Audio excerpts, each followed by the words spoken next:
the art of looking for trouble, finding it everywhere, diagnosing it incorrectly, and applying the wrong remedies. Good evening and welcome. This is Face the Nation.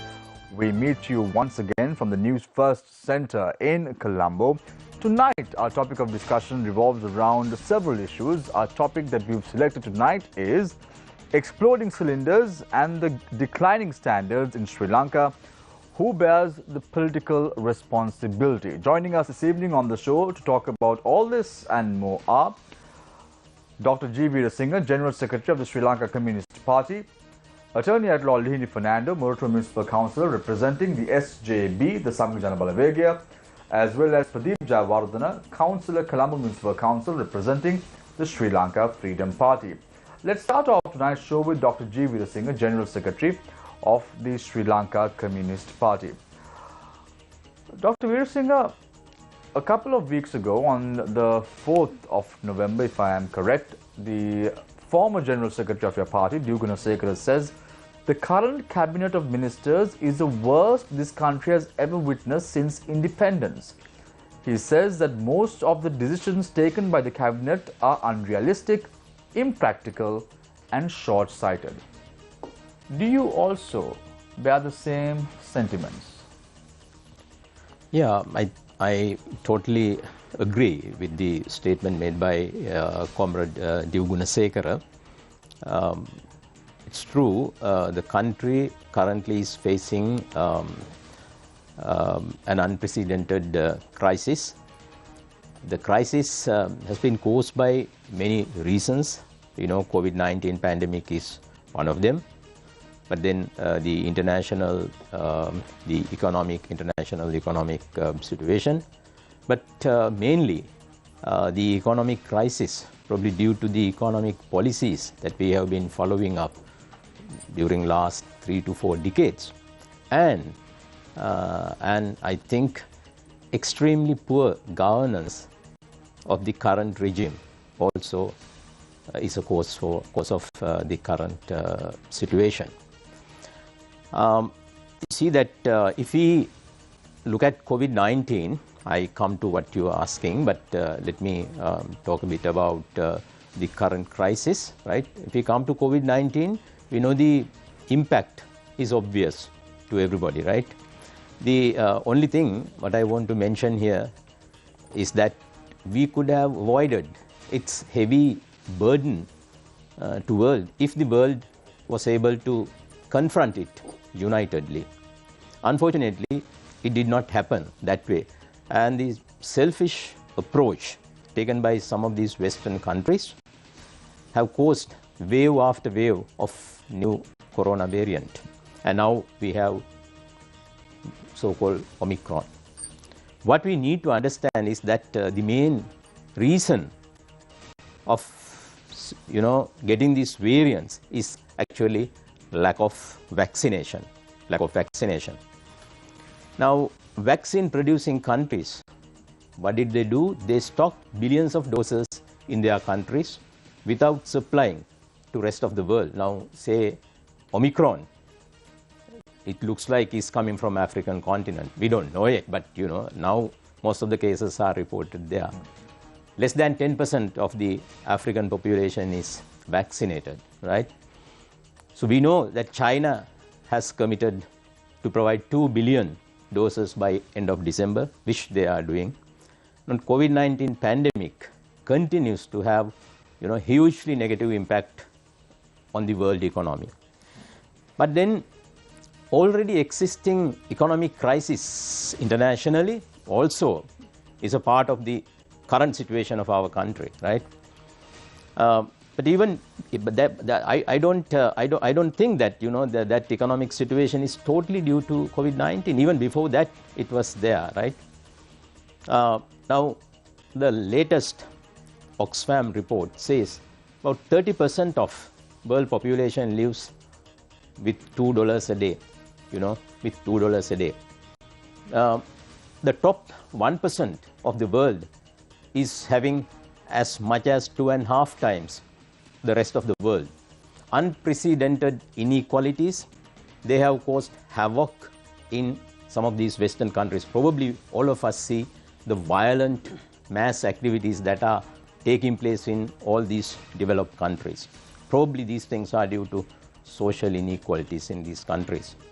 Now, Sri Lanka's economic crisis, you see, is a creation of 43 years of neoliberal economic policies. Though there had been different governments, let me tell you, all these, the governments, they were different, but they have been following same policies, same economic policies. We had different leaders, different politicians, we had different political parties, but they have been following same economic policies. During those years, you see the GDP has been doubled, from 42 billion US dollars in 2009 to, 84 billion in 2018. Per capita income has been doubled, from 2000 USD in 2009 to 4,000 in 2018. What happened to state income? It was 24% of the GDP in 1978. Then it started coming down. In 1989, it was 20% of GDP. In 1995, it was 16% of GDP. In 2015, it was 14%. 2020, it was 9%. Now it is much less than that. We don't know what is the correct figure. How should we, understand the decline of, the state income?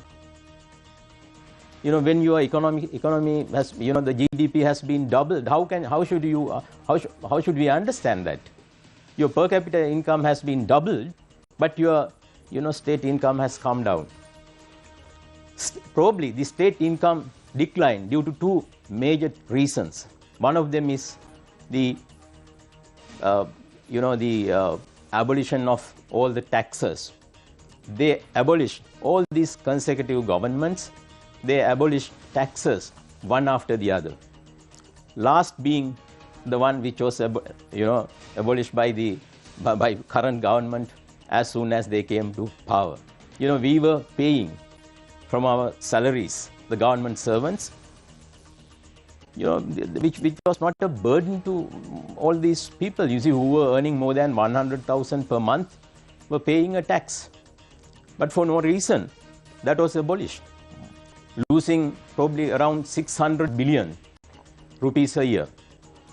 The second probably reason is the loss of income from state-owned enterprises, because probably all these state-owned enterprises, or most of them, were privatized. That also was a part of the policies that was followed by consecutive governments. See, all these consecutive governments did so in the name of creating capital for investment. Creating capital for investment. So the country will move towards a production economy. After 43 years, we want to ask whether we have achieved that, whether we have achieved a production economy, right? Which has not happened.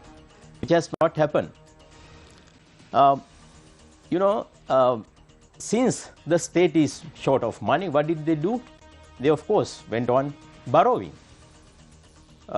So you see that we borrowed from 740 million US dollars in 1978, probably to, around 35,000 million US dollars if you go by the, first quarter of this year data. So we have around that. Probably that is the amount of the debt, but without interest and all these things, right? So it has gone up. So are you trying to say, Dr. Veerasinghe, are you also of the opinion that this cabinet in power is unrealistic, impractical, and short-sighted? Yeah, of course. You see, but that is, if we try to, understand the current crisis only through those shortcomings, probably we are not correct, right? That is one major reason, but there are other reasons. You see, that is what I wanted to explain you, right? So, Dr. Veerasinghe, someone who is watching the show tonight might say that a few years ago, when the government had the opportunity to resolve or resort to vaccinations, we did not do so. We were promoting tonics, even in Parliament. There were individuals who went and put pots in rivers, and this included the then Health Minister Pavitra Vanyarachi as well. The current speaker himself had a tonic which was promoted at that time. So when you are saying the Western world have been selfish, what was our government doing? Yeah, you see that now, I totally agree with what you said, and we have been talking about those things. Government was not scientific in their approaches to tackle COVID-19 epidemic. They made mistakes, mistake after mistake. You see that we have been very vocal on those things. That is one aspect.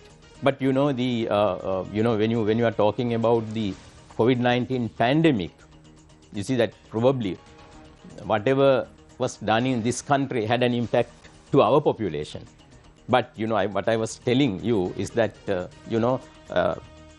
pandemic at world level, right? Is a mismanagement of the world.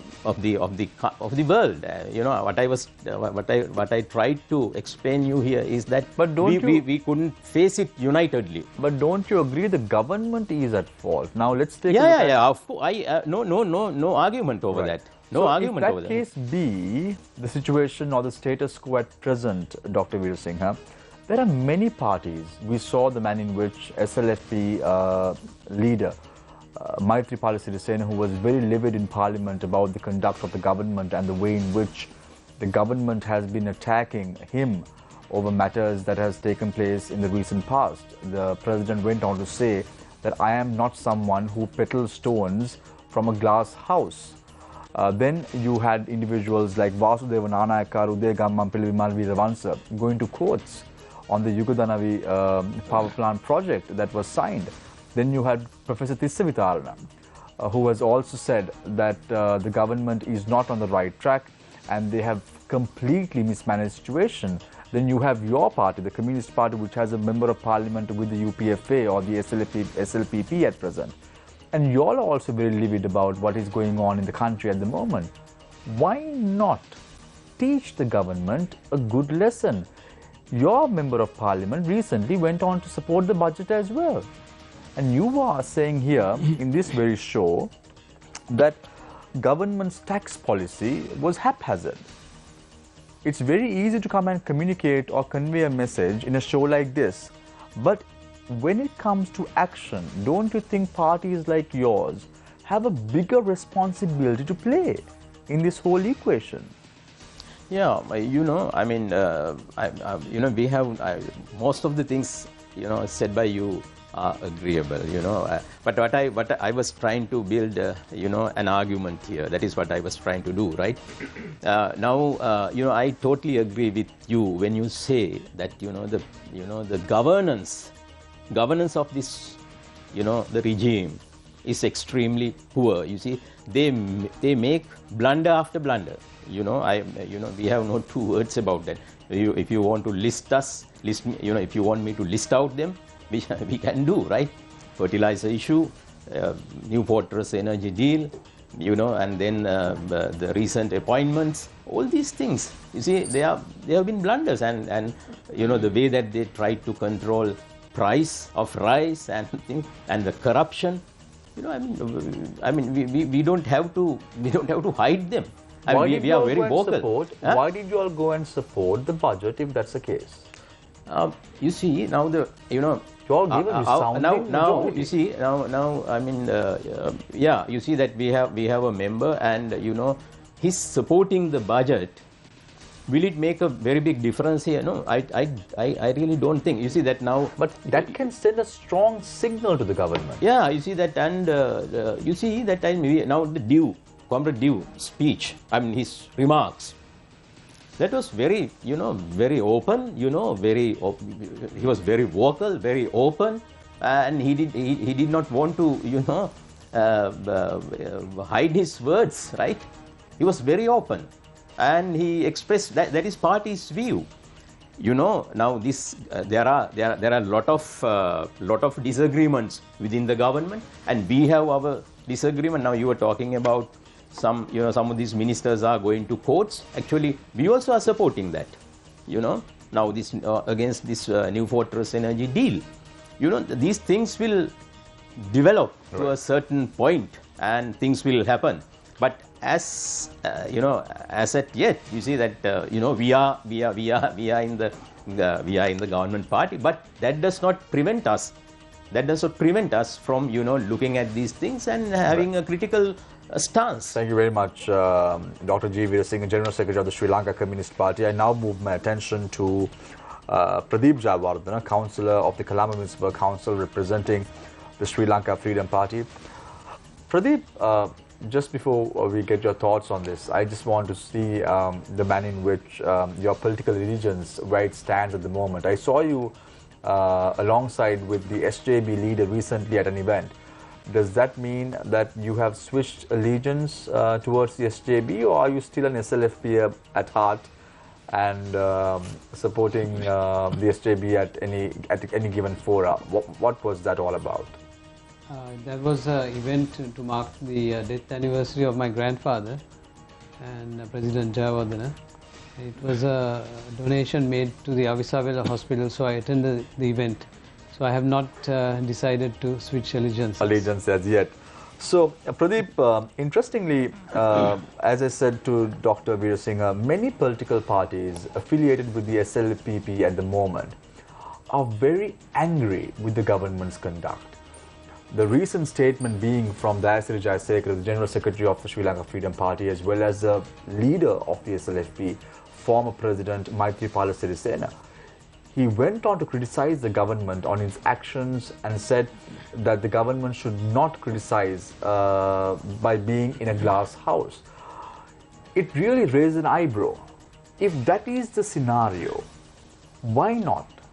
Isn't it too late to walk out of the government and send a strong signal? But that doesn't seem to be happening. The budget came. Political uncertainty was brewing within the SLPP affiliated parties. However, the SLFP goes and votes in favor of the budget. I just don't understand. There are 14 members of the SLFP at the moment elected by the people. Why wasn't action taken and shown a strong signal shown to the government? Why is the SLFP shying away from this? I think we have shown a very strong signal right from the beginning, because when the fertilizer policy to ban chemical fertilizer policy was taken, President Sirisena himself spoke directly to President Rajapaksa and advised him against it. However, that advice was not taken, and as you know, we are now in a situation where this decision was reversed, but a lot of damage has been done. And you must remember that the SLFP base has an enormous rural base, and President Sirisena and many of the members who are representing these rural communities feel the pressure. But our thinking is that we must stay within the government and try to bring pressure and to try to get the government to move in the right direction. So I think this is not a time to think about leaving the government, but to bring pressure within the government, and I think we are doing it very effectively. Pradeep, interestingly, don't you think that if the SLFP breaks away from the SLPP at this very moment, they have a better chance politically to survive? Come an election, they would have a better footing. Right now, the SLPP is becoming very fast unpopular within the communities or the populace that voted in favor of them. If you go to the streets and ask who voted in favor of the SLPP at the moment, there won't be a show of hands anymore. I think that's a good point. There's a lot of discussion internally, and many of the members of the SLFP feel that we should leave the government. The same way, there are many who think that we should stay. So this discussion and this argument is going on in the party itself. But I think it's a very viable and it's a very useful argument that is going on. But at the moment, the consensus is that we stay within the government and we try to get the government to move in the right direction, because we realize there are many areas where the government can improve.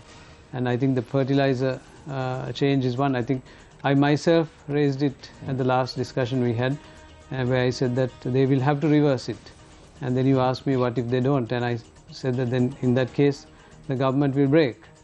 But the policy has been reversed before the government broke. So, but little do we realize, Pradeep, that this may look like a win for the government, because right now the prices of urea, because of the freight charges across the world, across the globe, is becoming unrealistically difficult for the poor farmer to afford, because the prices are so exorbitantly high. If they apply urea, which is not going to be subsidized by the government, the price of vegetables will be on the increase. So the government has won this battle at the end of the day. Well, in hindsight, you can say that the thinking or the policy to get out of chemical fertilizer was the correct one. The way it was implemented and the speed of which we tried to do it was the mistake. So I think somewhere in between, we have to bring in organic agriculture. There's no doubt about it, because as you can see with the fertilizer prices, world market prices, no government can subsidize that. So we have to bring in organic agriculture, and we have to find a way of doing it sustainably and without affecting the production and the price of food. So it's I think difficult to do, but it's something that now we have started, and I think we can make some progress. Pradeep, you spoke about your grandfather, the late President J.R. Jayawardena, who introduced the executive presidency to the country, brought in the open economic concept to Sri Lanka, and thereby made sure that the country was open to the world. So there were good decisions that were taken during his era in power, and he was a very formidable leader. He knew what he was talking about. There were issues with regard to the 1983 riots. I'm just going to leave that aside. I'm just going to park that aside. But there were some good deeds that he did as the president of the country. When you look at President Rajapaksa's conduct now, can you make any comparison at least with statesmen, heads of states of that caliber, that nature? Yeah, I think it's difficult at the moment, because one of the fundamentals of President J.R. Jayawardena was that he had a very, very clear understanding of economics, and he understood that economics was the key, understanding, and the economic policy is the key to running any country. So if you look at the open economy, I mean the free trade zones, the export processing zones, all of those were economic decisions that were at that time extremely radical. But he knew that these decisions were necessary if you are going to take Sri Lanka from where it was. It was a closed economy. It was a socialist, communist policy economy. He wanted to take it from there into an open economy, and it was not. We are not talking about unrestrained capitalism. We are talking about an economy where there was a strong social aspect to it, but it was an open economy. So that is what he achieved, and I think the proof of that is that we have had 40 years of continuous growth, except until I think the last a couple of years. And we fought two wars, one a southern insurrection and a northern war during that period, and that was the strength of the economy that carried us through. Yeah, but when you look at the conduct, the way in which President Rajapaksa addresses his supporters, you saw the manner in which how he addressed the farming community. Then we saw recently the Kalania Bridge opening that took place. You see a lot of aggression in this man. Why? I think there is a lot of frustration in not being able to get the results that he is trying to get. So I think he's thinking... But can the people be held responsible for that? No, I don't think you can make the people responsible. It is really the... I don't believe the people are responsible. In the end, it is the government that is responsible. You have to make the people understand what you want done, and whether it is a COVID lockdown, or whether it is wearing of masks, or whether it is the health guidelines, we need to make sure that the people understand and the people cooperate. I don't agree that we must blame the people for what happens. People are the same anywhere in the world. Pradeep, forget about going to the kitchen and cooking a decent meal to your family.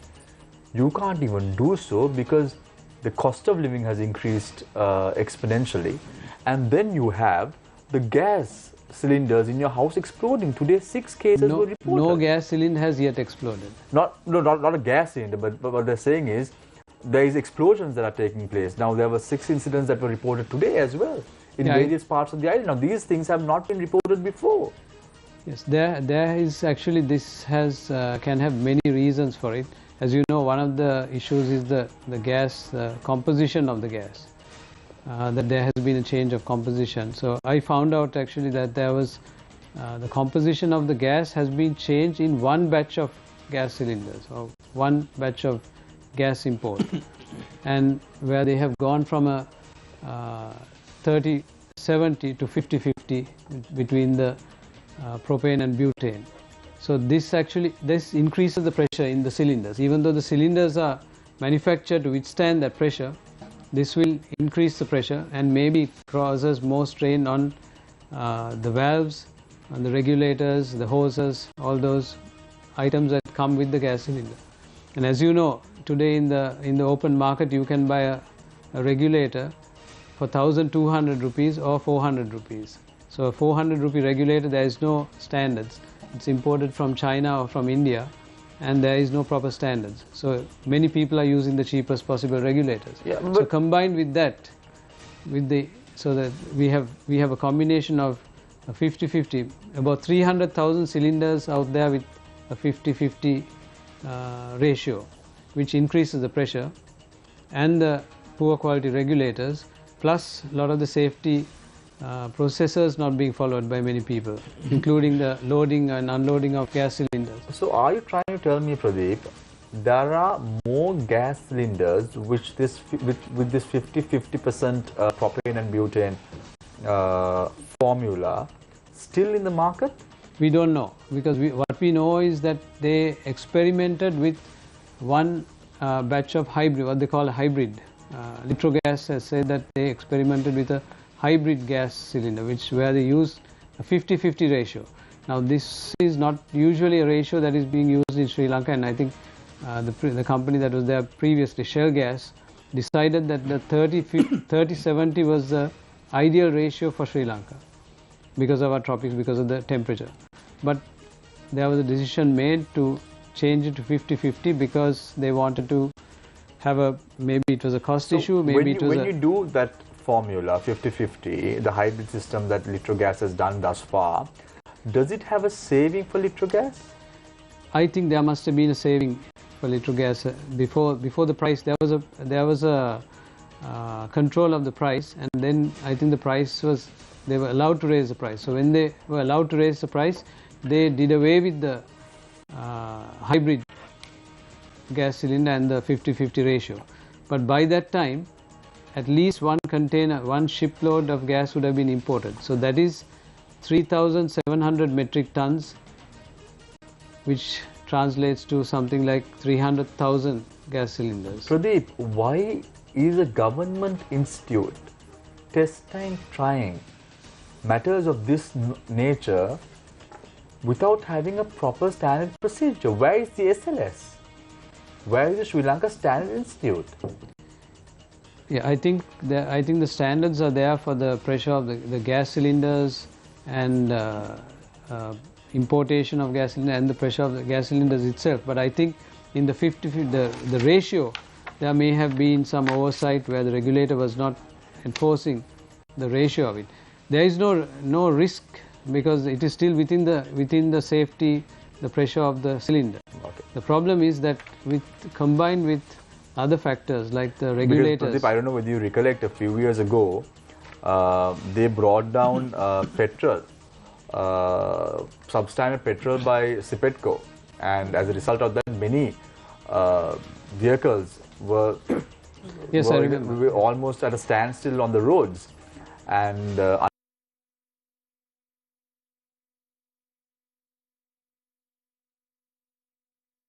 not a private sector company. This is a government sector, government fully owned company, Litrogas. Sad, isn't it? Well, a good multinational private sector company would have had a much tougher safety standard, as you know. And the government is taking us all for a ride at the moment. Anyway, we'll discuss more as the show goes along. I want now move my attention to Attorney at Law Lihini Fernando, Murray Municipal Councillor representing SJB.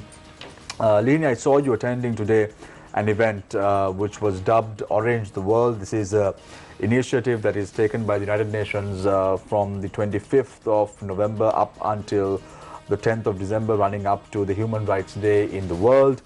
There is a lot of talk about violence against women now, even with regard to verbal abuse taking place across the board as far as Sri Lankan Parliament is concerned. We saw the manner in which a parliamentarian from the ruling SLPP was making very indecent remarks in Parliament with regard to vegetables and women. Very unfortunate, isn't it? You have the ruling party, which already has a resounding two-thirds majority in Parliament. We saw from the budget it was 152, and making such low remarks. What is happening? I think before I answer your question, I want to take this point, make this a point to just educate the viewers a little bit about this 16-day activism, violence against women. It's the United Nations Secretary General's campaign, Unite by 2030 to End Violence Against Women, which is organized globally on a year-on-year basis. So this year the theme is Orange the World, End Violence Against Women, and Samagi Jana Men. And Samagi Jana Balavegya, Samagi Vanita Balavegya is carrying out a very extensive 16-day campaign where they are conducting various programs at the Atul Kote office, trying to bring more awareness about this, about violence against women. So when it comes to violence against women, there can be various forms. When you say violence, a lot of people think it is physical violence, but it's not just physical violence. There is financial violence, mental violence, emotional violence, and physical violence. So if you take in Sri Lanka, there was a study that was done in 2019 about on domestic violence in Sri Lanka under Women's Well-being Survey. On that, they found out that 1 in 4 women experience physical or sexual violence. 2 in 5 women suffer economic, physical, sexual and emotional violence. And also estate sector workers, 1/3 of women suffer physical violence. And now if you take Sri Lanka as a country, 52% of our population are women. And then if you take the apparel sector, 90% there are women.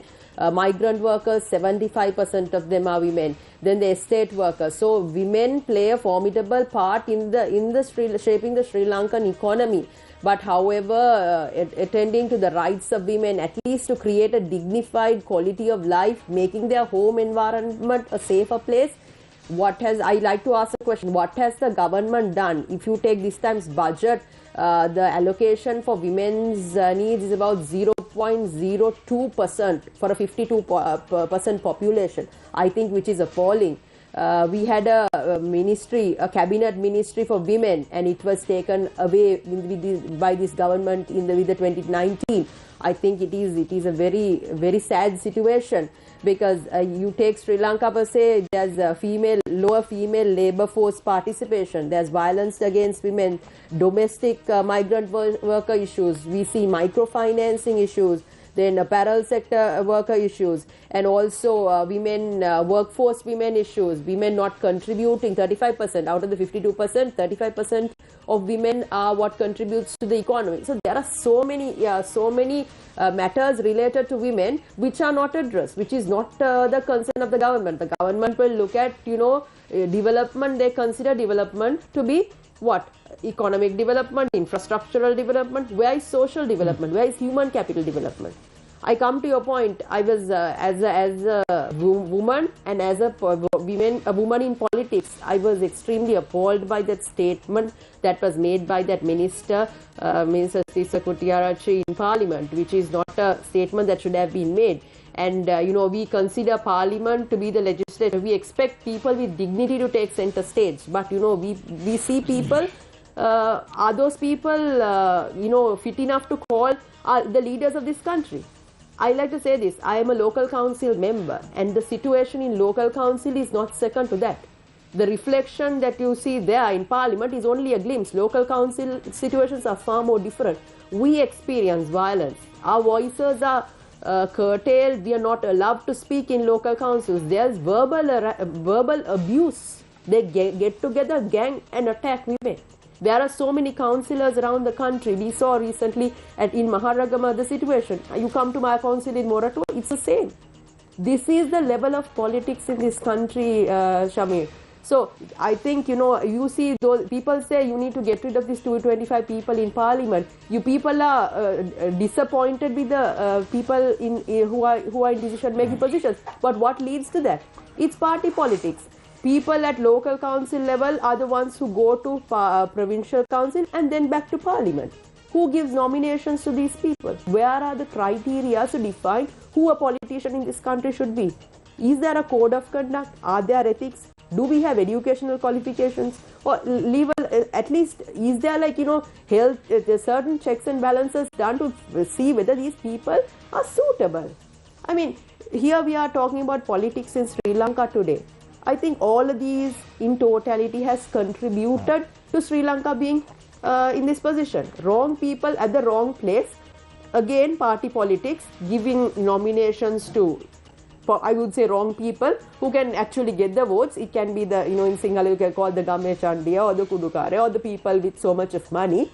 And then they're funneling, and you see people like that making that kind of statements. So it's a contributory factor. Yeah, Lehini, now, right after the statement was made, the Speaker gave special permission to Parliamentarian Thissuku Tiarachi to correct his mistake and apologize to the Member of Parliament for making such a statement. But he does not accept that he has made a mistake. Why is that? That shows their level of, that shows their level of quality. I would say then Sudarshini Fernando Pulle got up and said, she acknowledged the fact that, there's been a certain verbal abuse. So if the entire country and if everybody is of the opinion, I mean, it's respectful for him to, acknowledge that. And I want to ask this question. To this date, they have not taken any disciplinary action against that member. And neither has SLPP made any statement. So does that mean that SLPP endorses this minister's statement, this MP statement? So getting back into the conduct of leaving that topic aside, we'll discuss that momentarily as the show goes along, Leni. But talking about the situation that is plaguing Sri Lanka at the moment politically, is there a rift between the SJB and the UNP? If you look at your council for that matter, there seems to be somewhat of a political divide here, and it's very evident. Yes. Why is that? I also question myself why it is, because if we are all of us in the opposition, we should be against the ruling party, but we don't see that. If that's not necessarily the case. You don't have to be against the ruling party every single time. Every single day, but so you can't come into that conclusion. But then when you see that is not why people have appointed individuals like you to go to the council, and you have to be progressive. I understand. But then when there are certain issues that you cannot agree, you can oppose. But that we don't see in the council level as well. So if you take our council, the opposition was divided into 4. It is only the SJB team that stood up against the unruling administration of that mayor. I mean, if you take the audit reports of the council and if you really look at the figures, it is very evident how mismanaged it is. So, to the UNP members, I don't know whether they do not understand the figures or what is it, why they can't oppose and why they can't take a principal stand. So, I personally asked them. So, they said it's their decision. So, this is the thing, Shamir. When it comes to politics in this country, people must have a clear the politicians must have a clear understanding what is right and what is wrong. Here you can't half acknowledge the wrong. That is what is happening. No, but Leni, we see in Parliament when the budget was being passed for the second reading, we saw members of the Rishad Badiuddin's party as well as the Sri Lanka Muslim Congress supporting in favor of the budget, which culminated to 152 showing the government a resounding support, two-thirds majority in parliament over decisions taken by them. Many say allegations are levelled at the government that they are buying politicians, and that has been the case in parliament for many, many years. We've seen the manner in which how political parties from both sides have been trying to bribe politicians to vote in favour of their respective proposals. Does that happen at the local council as well? Not to I don't think not to the extent of bribing, but then policy-wise, yes, they will craft it in such a way that certain opposition members also favor the government, ruling party. So we see it across the entire country where, you see opposition members siding with the ruling parties. See, then again, it is all local councillors. The structure is all for, for survival. Most people there play a game of survival. So to survive and also to ensure that, their tenure is safe, they side with the ruling party. So this is what I'm saying. When it comes to party politics, when it comes to people in politics, it's very rare that you see principle-based politics in this country. It is very rare that you see councillors taking a principle stand. It's all about, benefits for their survival, what comes for me. First it's me, then only the country. All right, thank you very much, Attorney at Law Lini Fernando, Moroto Municipal Council representing the SJB. Some good thoughts expressed by the three learned individuals, including the lady. We open the floor for questions from our journalists. On to my immediate right is Nadir Majid. On to my immediate left is Hassan Shazuli. Let's start off with Hassan.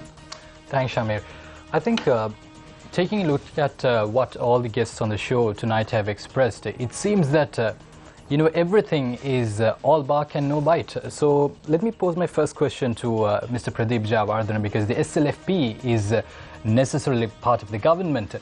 Mr. Jayawardena, in your opening remarks, you said that the SLFP continues to remain in the government because it can improve. 2 years have passed, fishermen aren't happy, traders aren't happy, the people aren't happy, problems are increasing. Do you think that the SLFP lawmakers are really doing justice to their positions? How long do you think that the government needs to learn from its mistakes and keep changing? I think they are continuing to voice, their opinion within the government, and they have been very effective in getting their message across, and not only to the government but also to the public as well. And I think the reason why you're talking about it is also the fact that President Sirisena and key members of the SLFP have raised this up, and as a large bloc within the government, I think we are in a position to exert quite a lot of pressure on the government.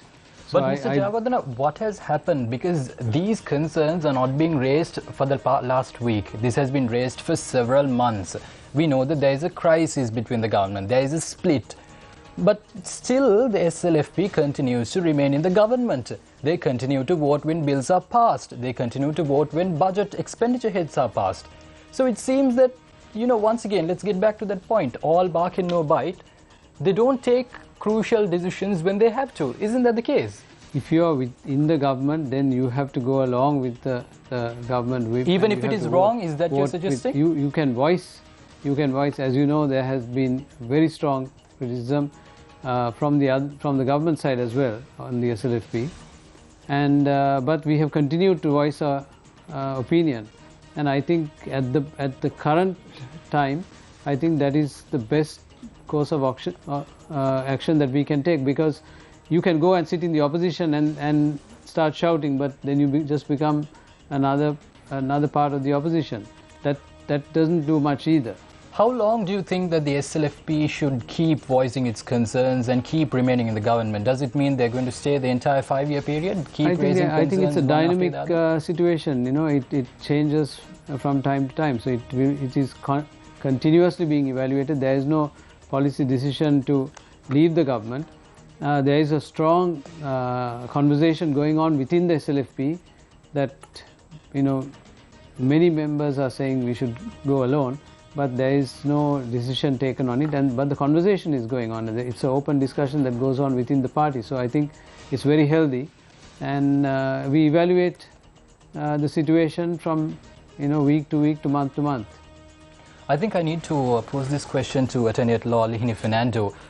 In your opening remarks, you spoke about gender violence, you spoke about violence against women, especially in Parliament, and you seem to be pointing the finger at the government. But Ms. Lihini, we need to understand that this whole problem of gender violence has existed for a very long time. And I just read a survey from the Department of Census and Statistics. It says in 2016, 17% of women had already faced abuse. Yes.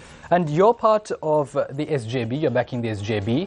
And we can't forget the fact that the SJB was once the UNP. Most of the members were in the UNP, which was the previous government.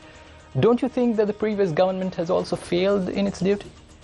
See, I like to say this. If there was a stand in Parliament and was acted in favor of women, I want to say that it has always been the UNP. And now who is also majority of them taking center stage in SJB. People like us are in politics is because people like the leaders in the UNP believed in women in politics and women in decision making and bringing 25% quota. 25% quota. Yeah, That's of course. the So they were when Not they came because to the UNP thought that women should be in local councils because I there was an disagree to act that. of Parliament that Yes, says because that 25% was the of very MLAs first bill they have to be passed. women in Parliament. That was the very Women in first local bill they councils. passed. when they also increased the number of local councillors Yes. and burdened the taxpayer.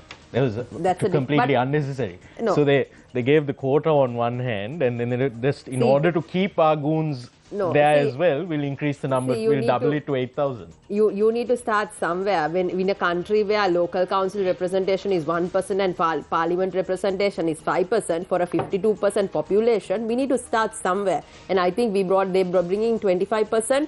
And after having first prime minister in the country, and it took to how many years for women women in politics to increase to 25%. So I think that was a formidable change, and you see many women coming now and taking center stage, which is important. And I want to say that SJB too is also committed towards this cause, and that's one of the reasons why Honorable Sajid Premadasa in his presidential when he was running for presidency, he brought out a women's charter which had certain areas with the Women's Commission. He said whenever he comes to power, he will bring in a Women's Commission to ensure the rights of women are secured and legislature is passed. And do women have leadership positions within the Samagi Jana Balawege? Yes. Or even the UNP prior Yes, to that? Samagi Jana Who were the Balawege. women that had, I mean, outside of like the Vanita wings or the women's wings, what Yes. are like of the top positions in the party? Who are the women Yes, that so hold you top get so many secretaries you get so many vice presidents who are women, and also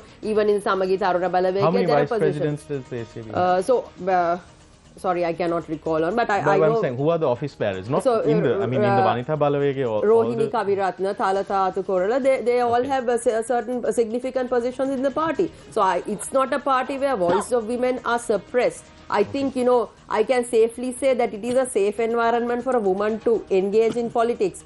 And why I say these things is, we need to understand the fact that women are 52% of the population. So, it's important that in decision-making spheres, women are given that position. It's sad, Shamir, that women have to ask this from men, and men have to acknowledge this. How many females are there in the office bearers in the SJB who are women?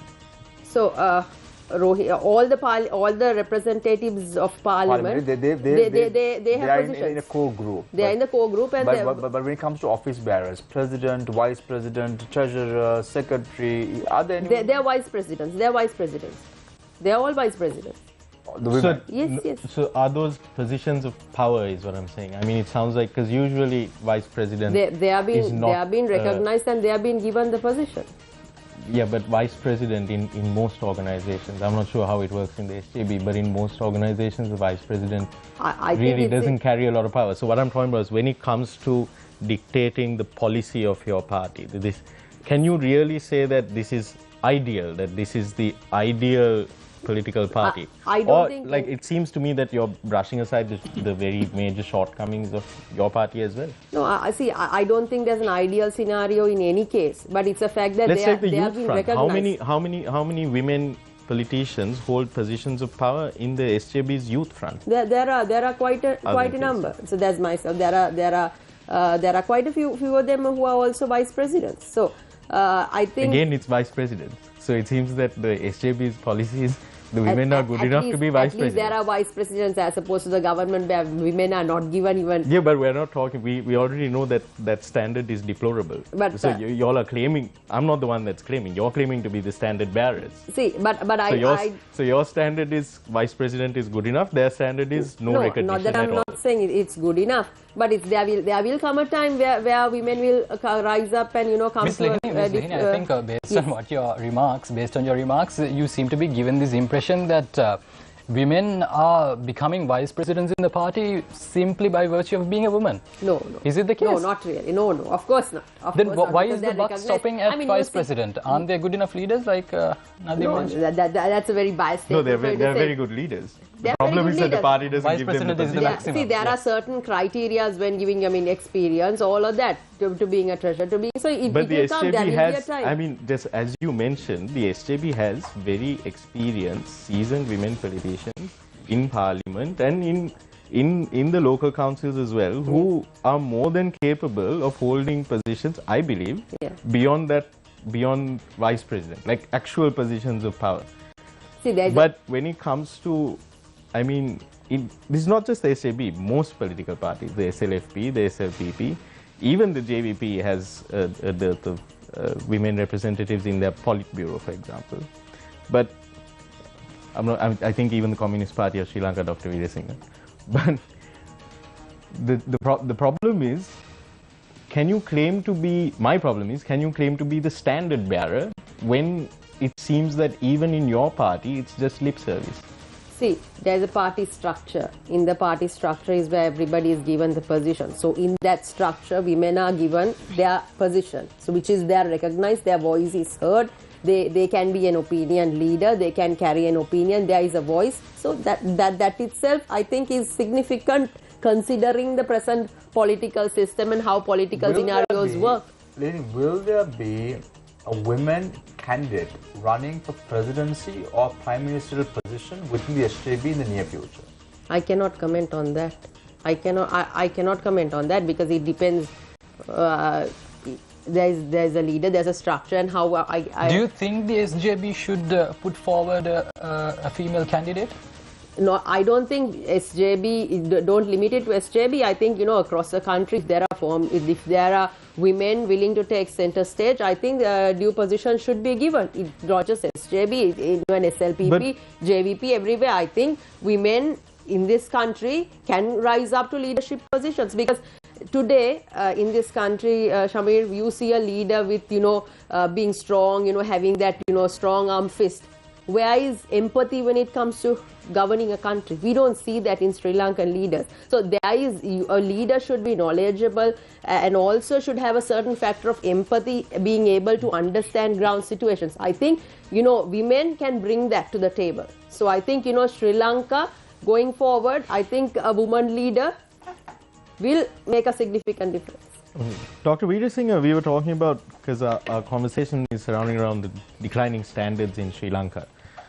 And you were speaking about, the causes for it, and you blamed, the opening up of like the economy and the reduction of taxes and you questioned how it had, whether it has actually contributed towards the country's growth by bringing in capital investment.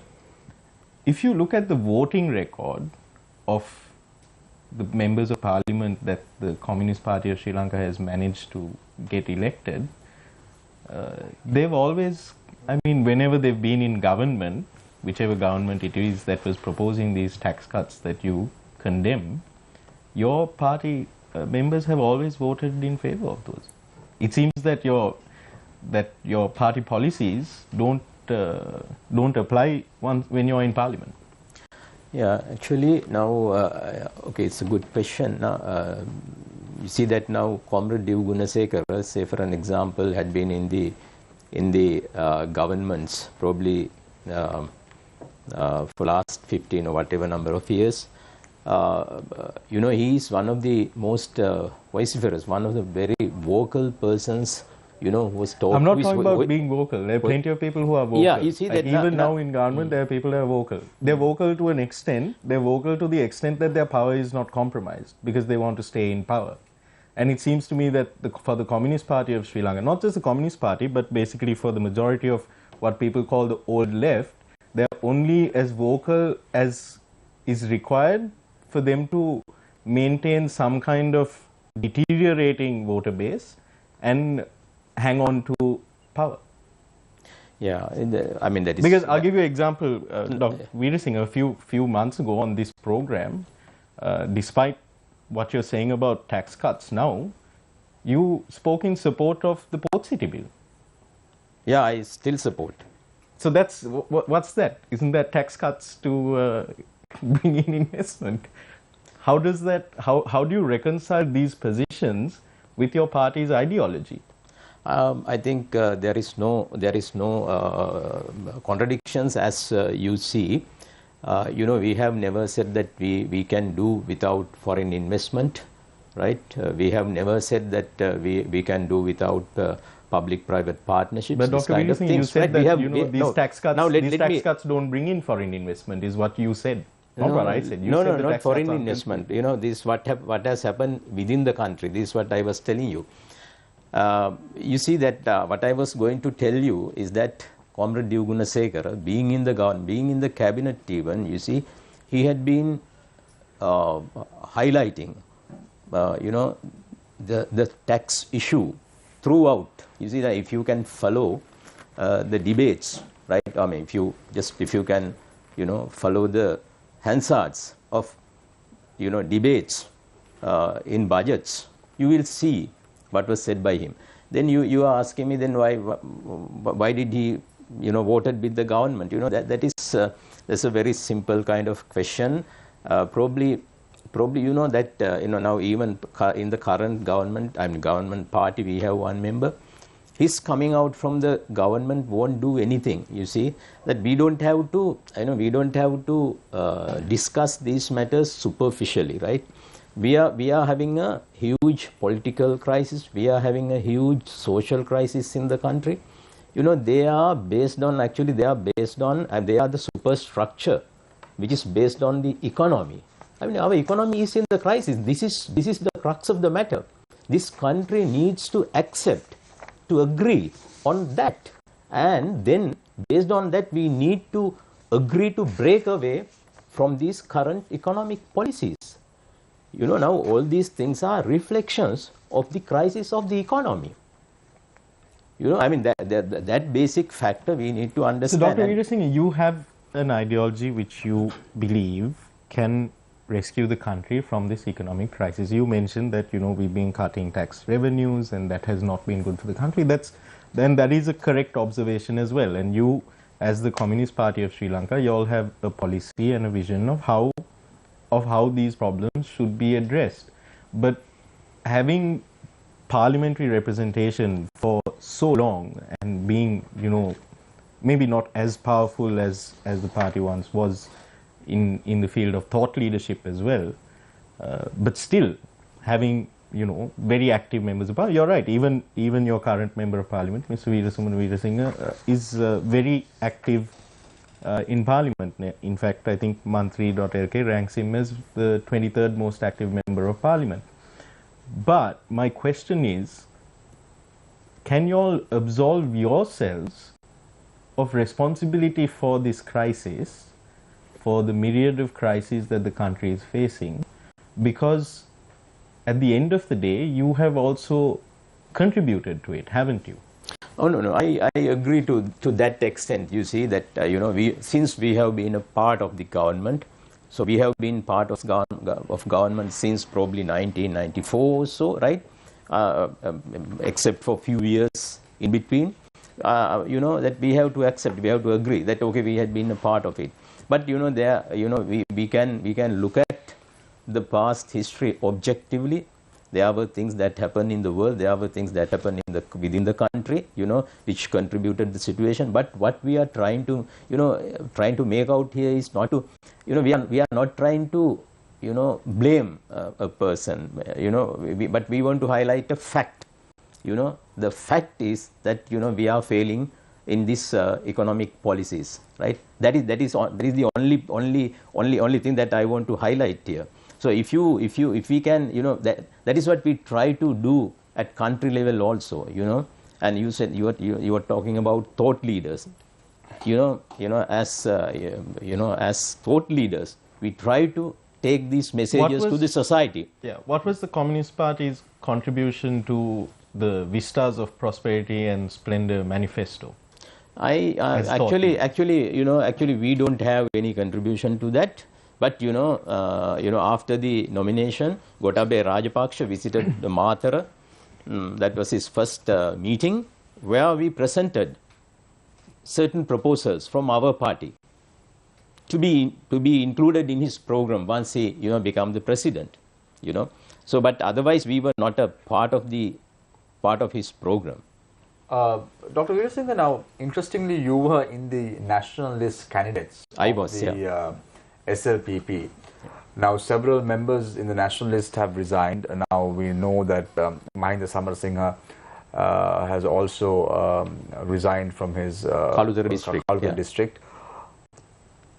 Aren't you a good match for this nationalist seat that was at least left vacant by Mr. Ajit Niwal Cabral, and they had to reappoint Jayanta Katagura to the post? Was there any lobby done?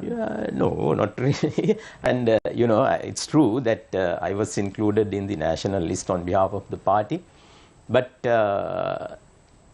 looking at the current situation, they might consider you a threat. They might consider you a threat. We prefer not to go to parliament, but to do some other work outside the parliament. No, but at least if you go to parliament, you all will have two members in parliament. Yeah, I know. And you all will have a better say in parliament. It will be because two if you members, look at Dinesh Gunawardana's party, has also got a nationalist portfolio. You see the party of Vasudev Narayankar. Again, all these parties have got a nationalist seat. No, they don't have. No, but Udega Mampila has, Vimal Veeravansa has a nationalist They seat? have one. Yes, yeah, they have one. Then does that mean that your party is any lower in standards and that you all can't be part of the political have to ask hierarchy these in Sri questions. Lanka? You have to ask these questions from the leaders of the. No, what do you think? What do you think? No. It's true that I was in the national list, and it's I retired prematurely, to be included in the national list. Yeah, I know. That time it was okay, but now I prefer not to be. You're glad that you're not part of the government. In the parliament, yes. You're glad. But one more thing, you'll see that I would like to, make a small comment. And empowering women was a subject for a lengthy discussion. But if you can go into the history, you will see probably the free education was the major factor that that started empowering women in this country. Lihini named certain occupations and professions where there are a lot of women, but you look at the government service, you look at the teachers of this country, you look at the medical services, health services, nursing, everywhere you see a lot of women. You find majority probably even in medical services. In the medical professionals, there are a lot of women. There are a lot of things that have happened. Probably you need to recognize that fact also. But same time, there are a lot of uncertainties and a lot of shortcomings. But don't forget the fact that starting free education was the starting point of empowering women in this country. And free education, that was one thing that was agitated, that was advocated by the leftist movement of this country. Sometimes, Lihini, appointing women through the nationalist also bites you in the back. Now look at Diana Gamage. Now the SJB thought appointing Diana Gamage as one of the female representatives from the nationalist will help the SJB in the future. Look at what she did. I rest my comments. Right. So, Pradeep Jayawardena, interestingly, I want to talk about this gas problem with you more comprehensively, because this is one of the biggest issues that is plaguing Sri Lanka at the moment. Anyone who goes to the kitchen, let alone buying vegetables now, or fish or chicken for that matter, owning the gas cylinder to even heat some water for their kids is going to be a big problem.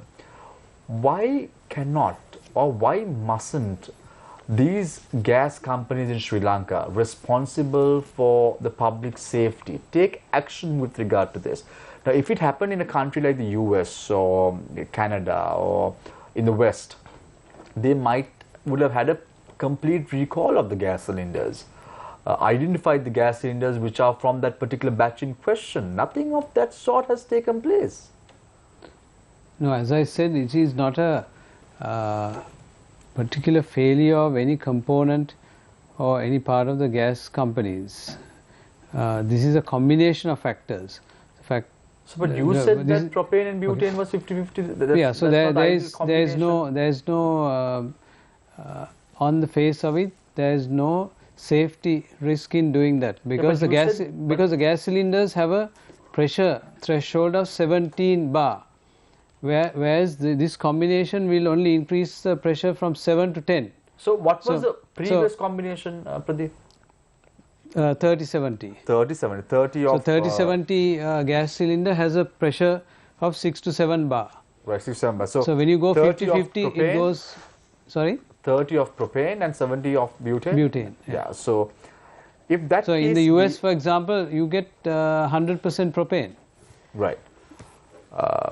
Right. So this it is within the safety standards. It does not violate any of the safety parameters. But you itself said before that they were trying to make a gain out of this entire process by putting 50% of propane and 50% of butane. You said so. I think what happened was when the price of gas went up and there was a restriction in increase of price locally, the company experimented with a 50-50, what they call a hybrid gas cylinder. But that is not fair. No, but there is no proof to say that created the problem. What we are seeing is... We didn't experience gas accidents or gas-related accidents in the past of this sort. Well, there was one major gas explosion, as you know, the McDonald's explosion, right? So that has created a lot of awareness.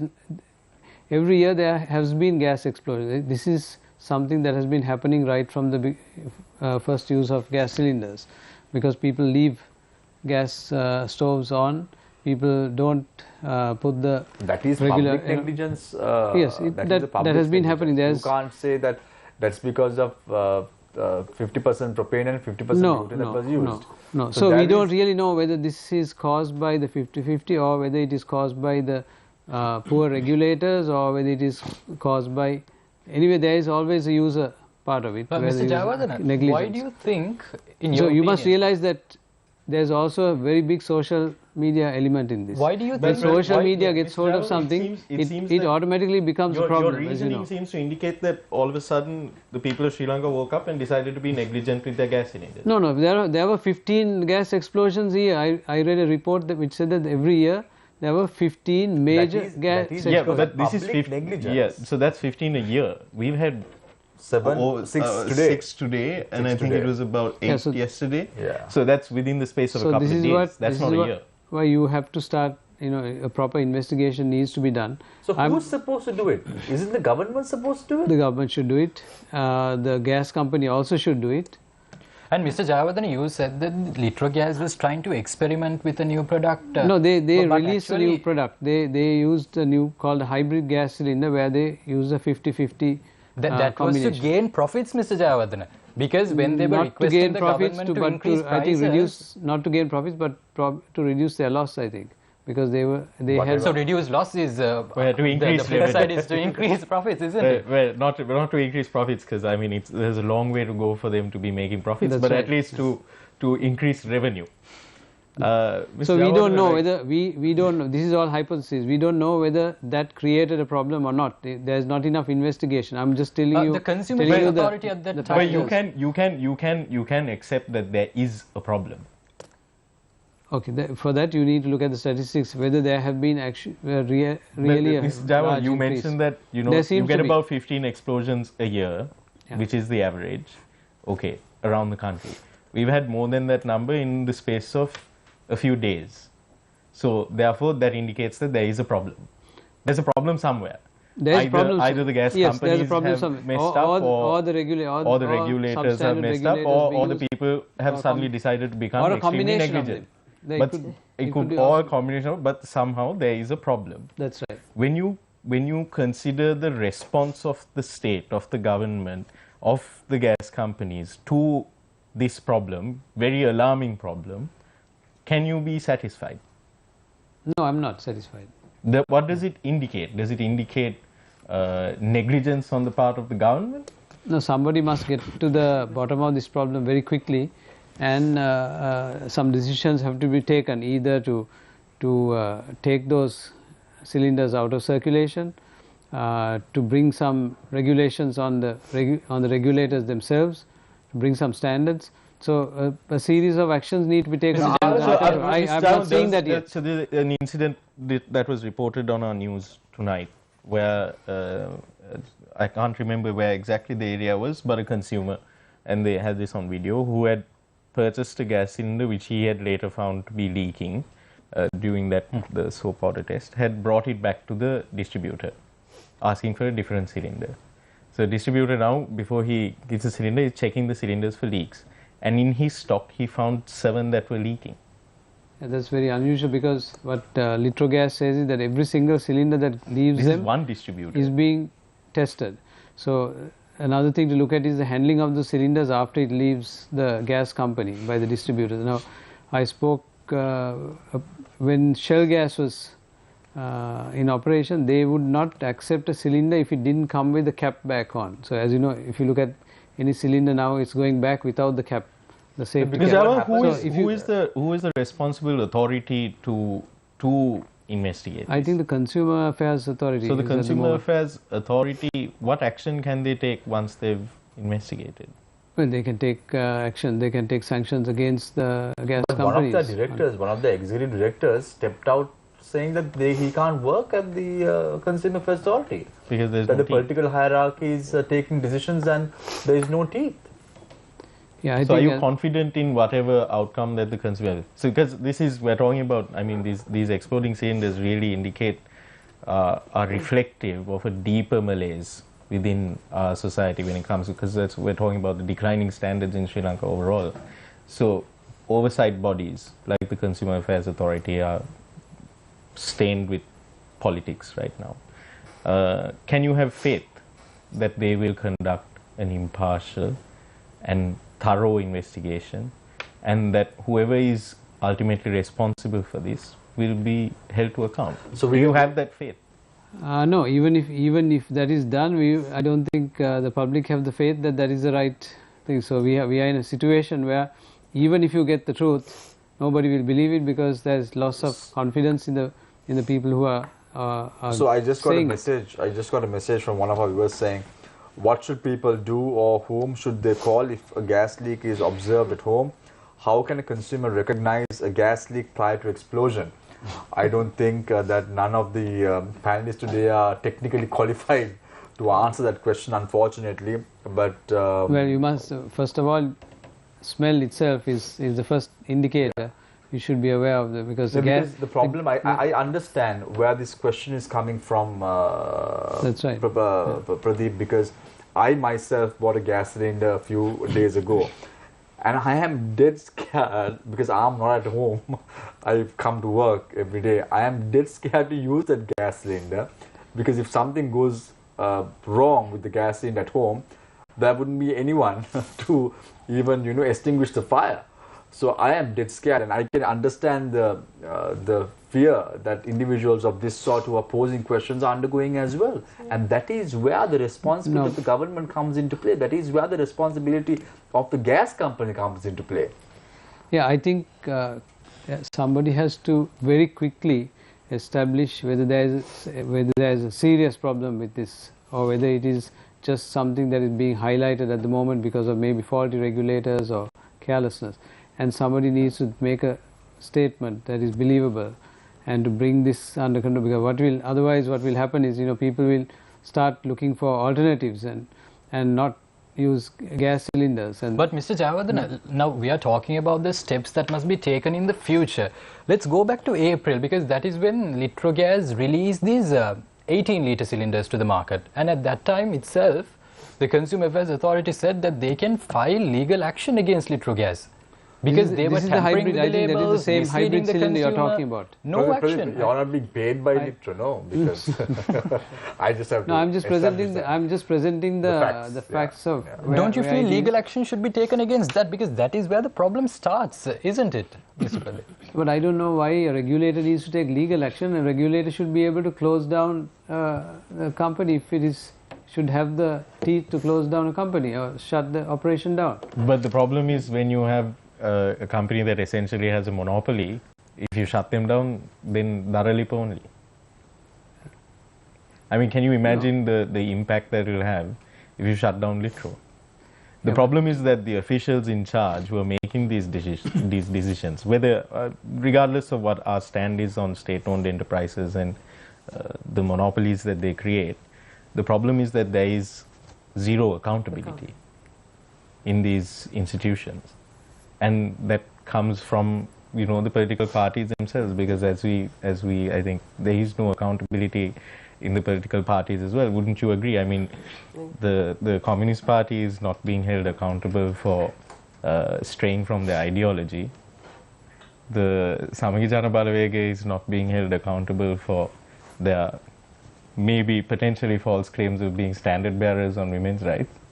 So the SLFP, SLPP is also not being held accountable for their actions. I think picking on that, Nadeem, I think just Mr. Pradeep, for your information, I have spoken to officials at the Consumer Affairs Authority, and I was reliably told that there was political influence against taking action. Shah Hassan, you can't say reliably.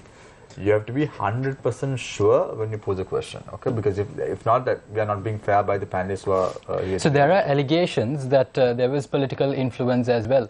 On what? In terms of taking action against Litrogas, because several months have passed, but no action has been taken yet. Yeah, but then the officials must be able to say, because the Consumer Affairs Authority, that's a very responsible position those officials have, because it's life and death of people, so they must be able to take that kind of decision. Yeah, because I know for a fact that if it was a private sector company, a multinational, because I have worked with a multinational company, if there was a risk, they will shut down the company. I want to pose a question to you, Pradeep. Do you think if Shell Gas was handling the gas operation in Sri Lanka, how would have they acted? This happened in a span of a few years where the government took over Shell Gas completely. If Shell Gas was present in Sri Lanka, would they have tested and tried 50% butane, 50% propane? Or what action would have they taken if there was a situation where there was 30% propane and 70% butane? I don't know technically whether 50%, whether it poses... You just said that. Whether it poses a risk, we don't know, because but it is well within the tolerance. What would a multinational like Shell Gas done? Are you asking about this current situation? Current situation. The current situation, what they would have done, they would have sent an expert from outside, not from Sri Lanka, but from part of their organization. They would have sent an expert to do a immediate investigation, and they would have given a report within maybe a week maximum, maybe 3 days, and they would have taken a decision based. The top management would have taken a decision based on that. Right. So I want to... Including shutting down the organization if necessary.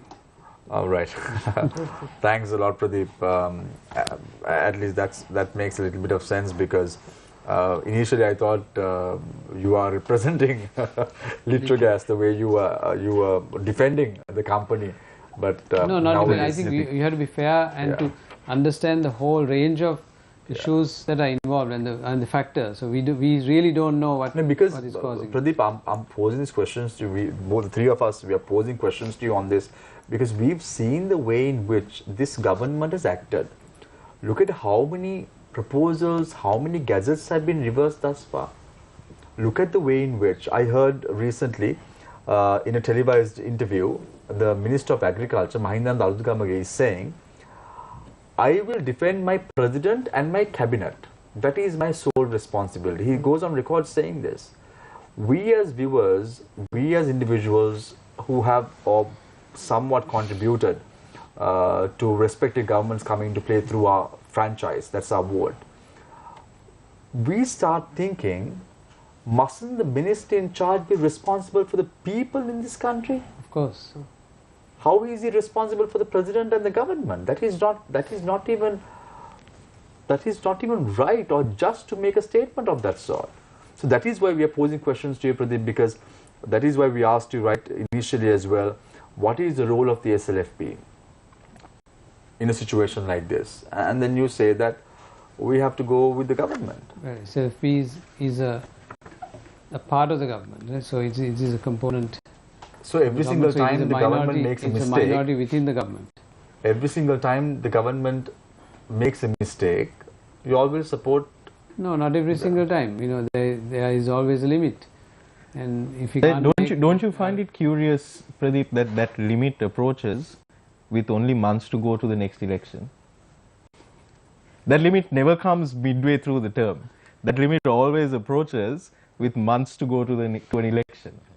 It never comes midway through a term. Not just for the SLFP, with anyone else. Dr. Veerasinghe, I hope that's not the case with the Communist Party as well, that the limit of what excesses you will take from the majority party in government only approaches, that limit is tested when it's a couple of months to an election. The way that you are discussing these questions actually a bit, I don't know, it's not, looks like not agreeable for me right now. It's not that SLFP or the Communist Party, not that we have not been opposing, we have not been criticizing the government, opposing the government stuff right from the beginning, right from the beginning. There had been so many issues where we have taken a stance and we have opposed. Now, the last being, say for an example, this New Fortress Energy, right?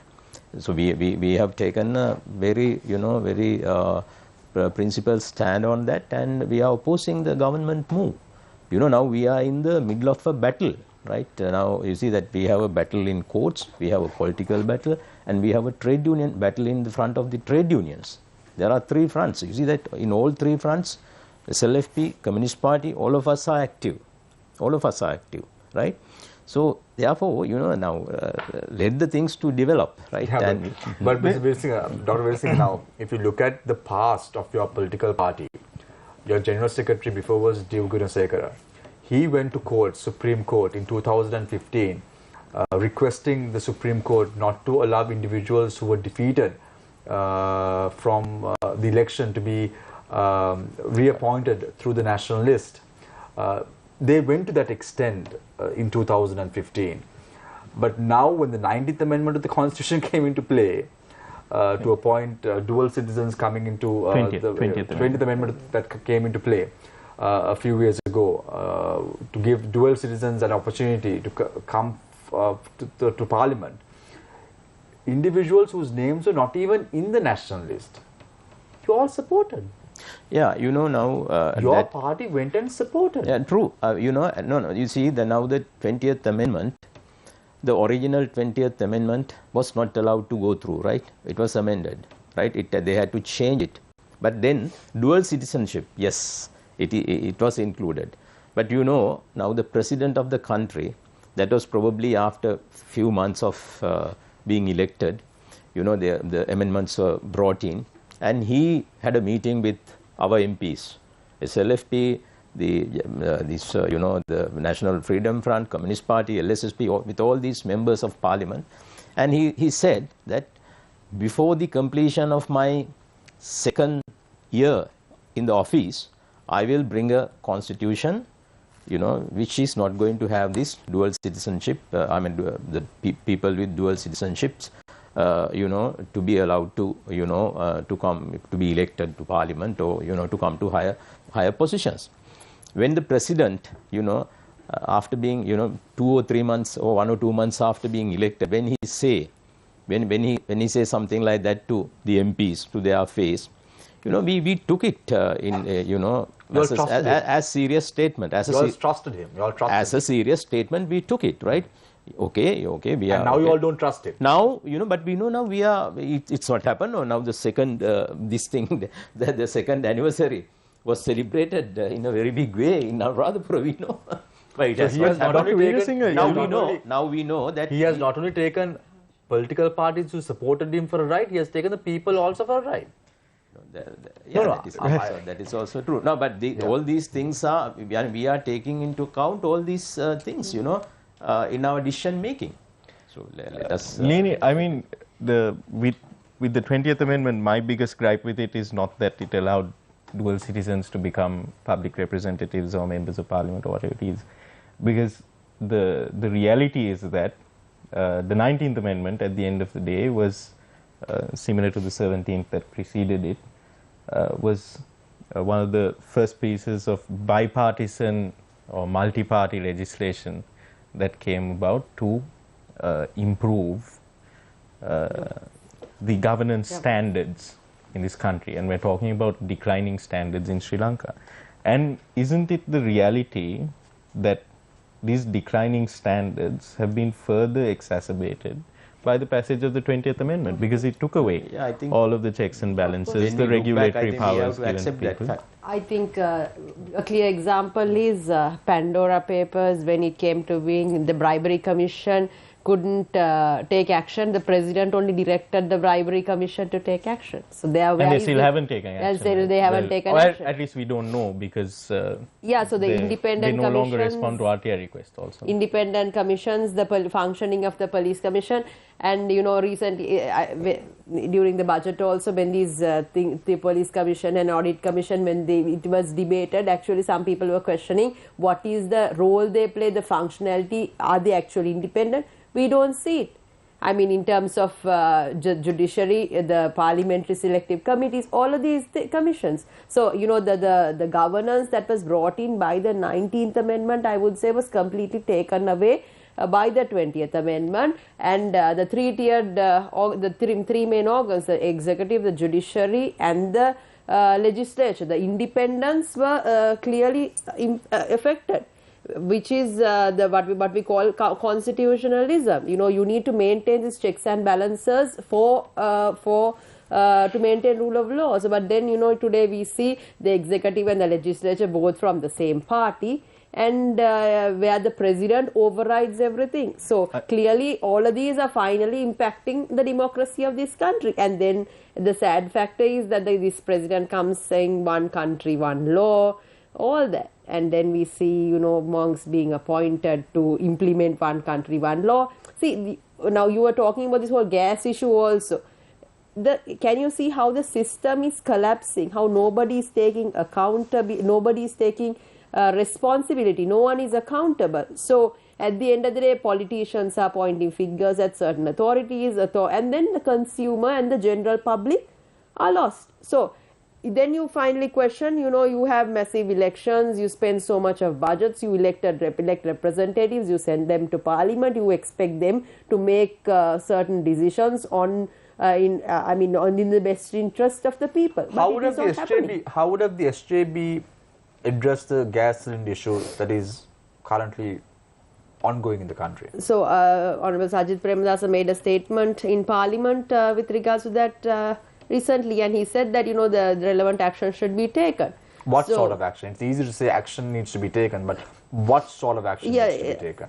If I'm not mistaken, he said, you know, that the government must investigate into this, and people must take the relevant authorities must take responsibility. I believe he made a statement in Parliament in this regard. So I think, you know, SJB, when it comes to issues in this country, SJB has always voiced out. It's just that the government is, I think, their approach is far more arrogant in terms of... Do you cook at home, Lihini?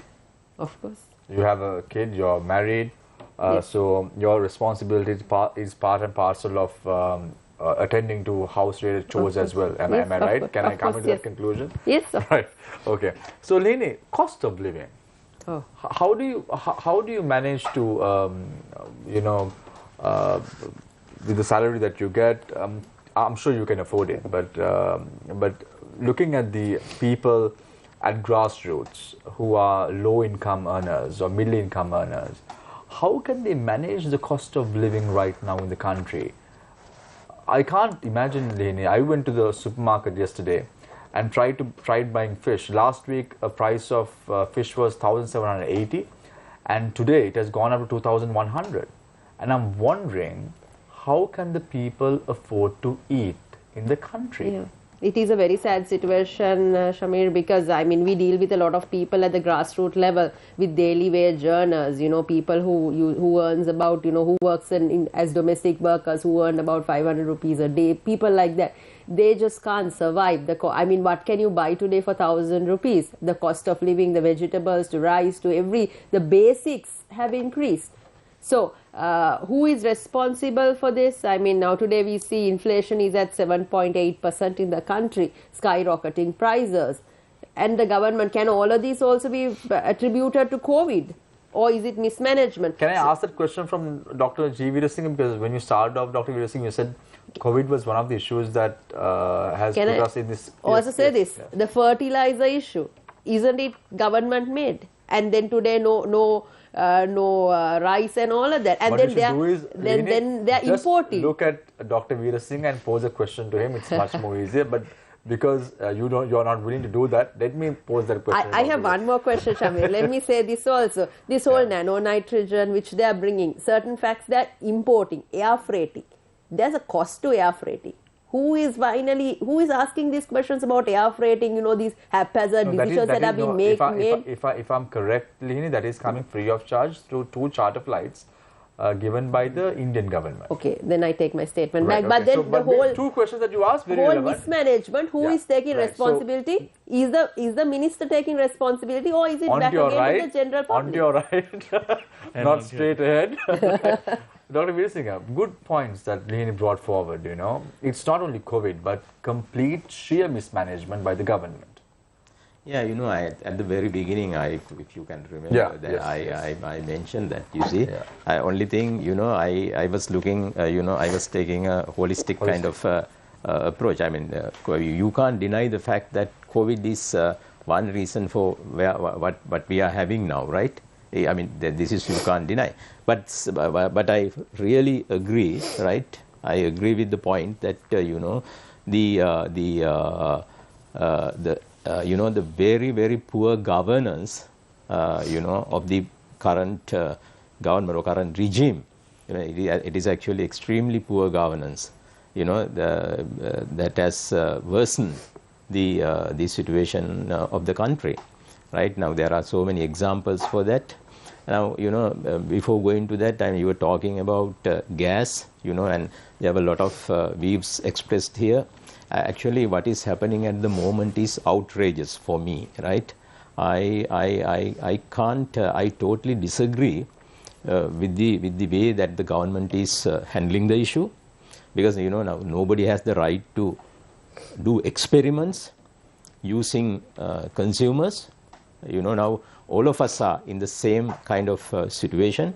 We are worried about our, gas cylinders. It's not gas cylinders that are exploding, that's true. And this kind of incidents took place, every year. But that is not what is happening now. It is obvious that the incidents are, the rates are gone up, right? There are so many things that are happening, many incidents that are happening within a very short span of time, right? And they should have acted very fast. The way that they are responding is it's unbelievable. But then not only the politicians, but then there are institutions. You see that they also are responsible. This, you see that now Consumer Affairs Authority or whatever the responsible organization, they also have to act, no? They have to act fast. They have to do this in 1 or 2 days and to find the cause and to, take remedial actions. What sort of remedial actions? No, you see that now if they find, you see that now this composition of the the gas is the causative factor, right? Then they have to recall all these gas cylinders back. Something like that, you know, you have to safeguard the lives of people, you know. So I mean, it is absurd. And who is going to be responsible for, at the end of the day? Is it gas company? Is it the minister? I mean, you know, all, to my understanding, all of them have some, you know, responsibility to a certain extent. But they have to act fast. Pradeep, you know, they have to act fast. Pradeep, Dr. Veerasinghe has a good point. It's absurd. What do you think?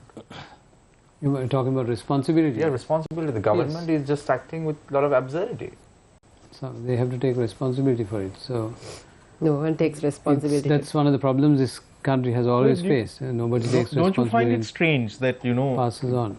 it's been now, we're yet to hear from the chairman stroke CEO of Litrogas. You know, a few weeks ago he was going on about how there's a gas shortage in the country because of a mafia. And he seemed to be quite vocal about that particular issue. But right now, he has not seen fit to come before the public and provide answers. At the end of the day, being the chairman CEO of a state-owned enterprise, he's technically a public official. Don't you find it very strange and very unbecoming of a public official that this individual is yet to address this issue, speak to the public, at least to give an assurance that the matter is being looked into and investigated? Yes, I think he should go public, and also maybe some kind of reassurance to the public, you know, and what they can do in this time, you know, if they are. Because after watching this show tonight, Pradeep, if the chairman of Litrogas is going to step down, that is not going to be the solution to this problem. Yeah, exactly. No, that's not the solution. The solution is find, you know, identify the problem and to take some quick action to safeguard the people who are at risk. Because I saw Litrogas having a social media campaign saying how to check whether whether the gas cylinder at your home is safe or not. It's laughable because there are grassroots who are not logged on to social media, and the reach of whether or not the gas cylinder is going to be safe or not is not the problem. As Dr. Veerasinghe said, if there is an issue, there has to be a complete recall. Of course. And that's And how they you have to do address it this fast. problem. And they have to do it fast. They have to do it fast before there are casualties reported owing to such a issue in the island. There's been one casualty already, if I'm not Yeah. Yeah. One lady. Yeah. I don't think they have yet really identified what the problem is. So that's what needs No, but to be I done still quickly. don't understand, Pradeep. We're talking about such a major problem, and you are saying that we have not identified the problem. It seems to me that you are. There is a problem, but we haven't identified the cause, I think. Yeah, we have to identify the cause of it. That's right. Yeah, but But mustn't action we be can taken see that immediately? there is a problem. See, this is the problem in this country. Nobody at the end of the day wants to take responsibility. Everything is washed off. Everything is in the back burner. Today, nobody talks about the Express Pearl issue. So, like everything, this too shall pass. This is what happens. I mean, So what is the role of the SJB to ensure that this doesn't become another case of So this? too shall pass? SJB will voice their opinion in Parliament, and I mean they are not in the ruling party. But All you what they don't- can I do mean, is go to see, court, file cases. This is where the problem arises. I mean, it's not the role of the opposition is not simply to raise a voice in Parliament, is it? Can they contribute in because they- governance? No. Yes, of course they can. They're members of the various committees See, in they- Parliament, they whether have- it's COPE, public accounts, oversight committees. There are things that, you know, members of Parliament can do besides So they- airing out laundry in the floor of Parliament. It seems that the real problem in the country today is members of Parliament don't understand what their role and responsibility is. See- Because as Shamir mentioned, in the case of Mahindananda Gamage, he seems to believe that his responsibility as a public representative is to represent the president and the cabinet and not his constituents. See, And it seems that the opposition has a similar kind of approach to representative democracy. See, I disagree to your statement because, you know, the role of opposition, they make their voice in Parliament, they represent in these committees, and they bring it to the attention of the public. And if they, I mean, and also they have also said many times that, you know, they can contribute, they can assist the government, but the government also must be willing to take the suggestions of the opposition. I will bring COVID as an example. Sajid Premadasa many a times said so many things in Parliament. He pre-warned, but it was like, you know, it was made a joke, and, you know, and what did they say? We don't need injections. Then they went on to bring in this whole pannier and all that. So can you see, if the government does not want to take the opposition's opinion or what they say? So this is the political culture in this country. There is no collaboration. It's always negativity and entertainment in the rhetorics. But getting back to the point is, Lini, like you were mentioning earlier, of like about like being a standard bearer, of setting the standard, right? When it comes to, let's say, for women's representation, the SJB can easily, you know, allow more positions of power beyond vice presidents for women within the party structure. You mentioned about the Pandora Papers and, you know, the lack of action with this thing. We saw SJB, several members of the SJB Youth Front, I think you were also amongst them, went to request the asset declaration of Nirupama Rajapaksa from the Elections Commission.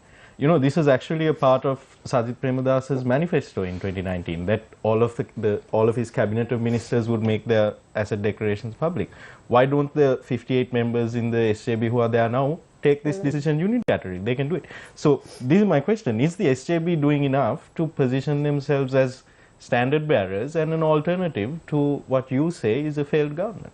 See, partially there I agree. You know, there's more that they can do, and I think they are a fairly new party, and they will get there. I hope so. But I think in terms of like compared to what it was back then, today the opposition is playing a significant role in terms of raising awareness, I would say. But in terms of setting the standard high, yes, there is a role that they can play. And I agree there. I think in what Sri Lanka we have seen over the years is about this whole party politics, you know, all parties following the same style of party politics right throughout. I think the time has come for one to set a different standard, because today the people are expecting politicians to be far more credible in terms of, you know, in their deliverance. In actually they want people who walk the talk. So I think, you know, that's the responsibility in every politician, because it is pointless, you know, you coming and saying that we will change, we will do this, if you don't walk the talk. So it is applicable right throughout. So Dr. Veerasinghe, you are also a medical doctor.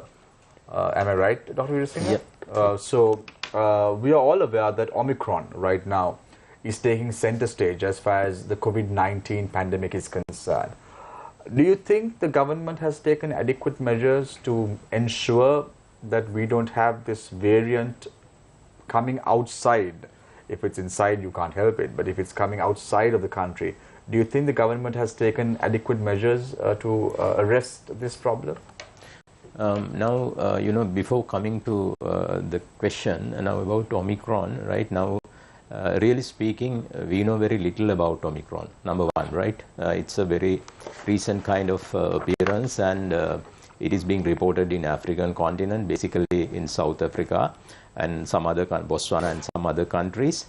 You know, now, I read today also WHO, and you know, what they have said is that they know very little about the transmissibility of the disease. They know very little about the severity of the strain, or rather the infection. Therefore, you know, it is so you know, therefore we don't have to already create some kind of you know, fear psychosis on this matter, right, on this new variant. And then coming back to your question, right, it is coming actually from outside. So port of entries, you see, like airport and the harbor. Harbors are the places from where, you know, the outside, you know, this infection can come in, but it would be really difficult to stop also, right? You know now because countries like Israel, Dr. Veerasinghe, they have closed the country for 2 weeks. The border completely. Yeah, but Israel is having a big problem there, right? Belgium also is having a big problem there, right? In relation to Omicron. So that is why they have done it. But you know now what do you mean by a problem, Dr. Veerasinghe? The problem is that the numbers they have detected many cases already in these countries. Now, I can't exactly, I can't remember exact number which was detected in Israel, but in Belgium around 70-80 persons were detected in 1 or 2 days, right? So they have, therefore, they are taking very strict actions, right? But now, I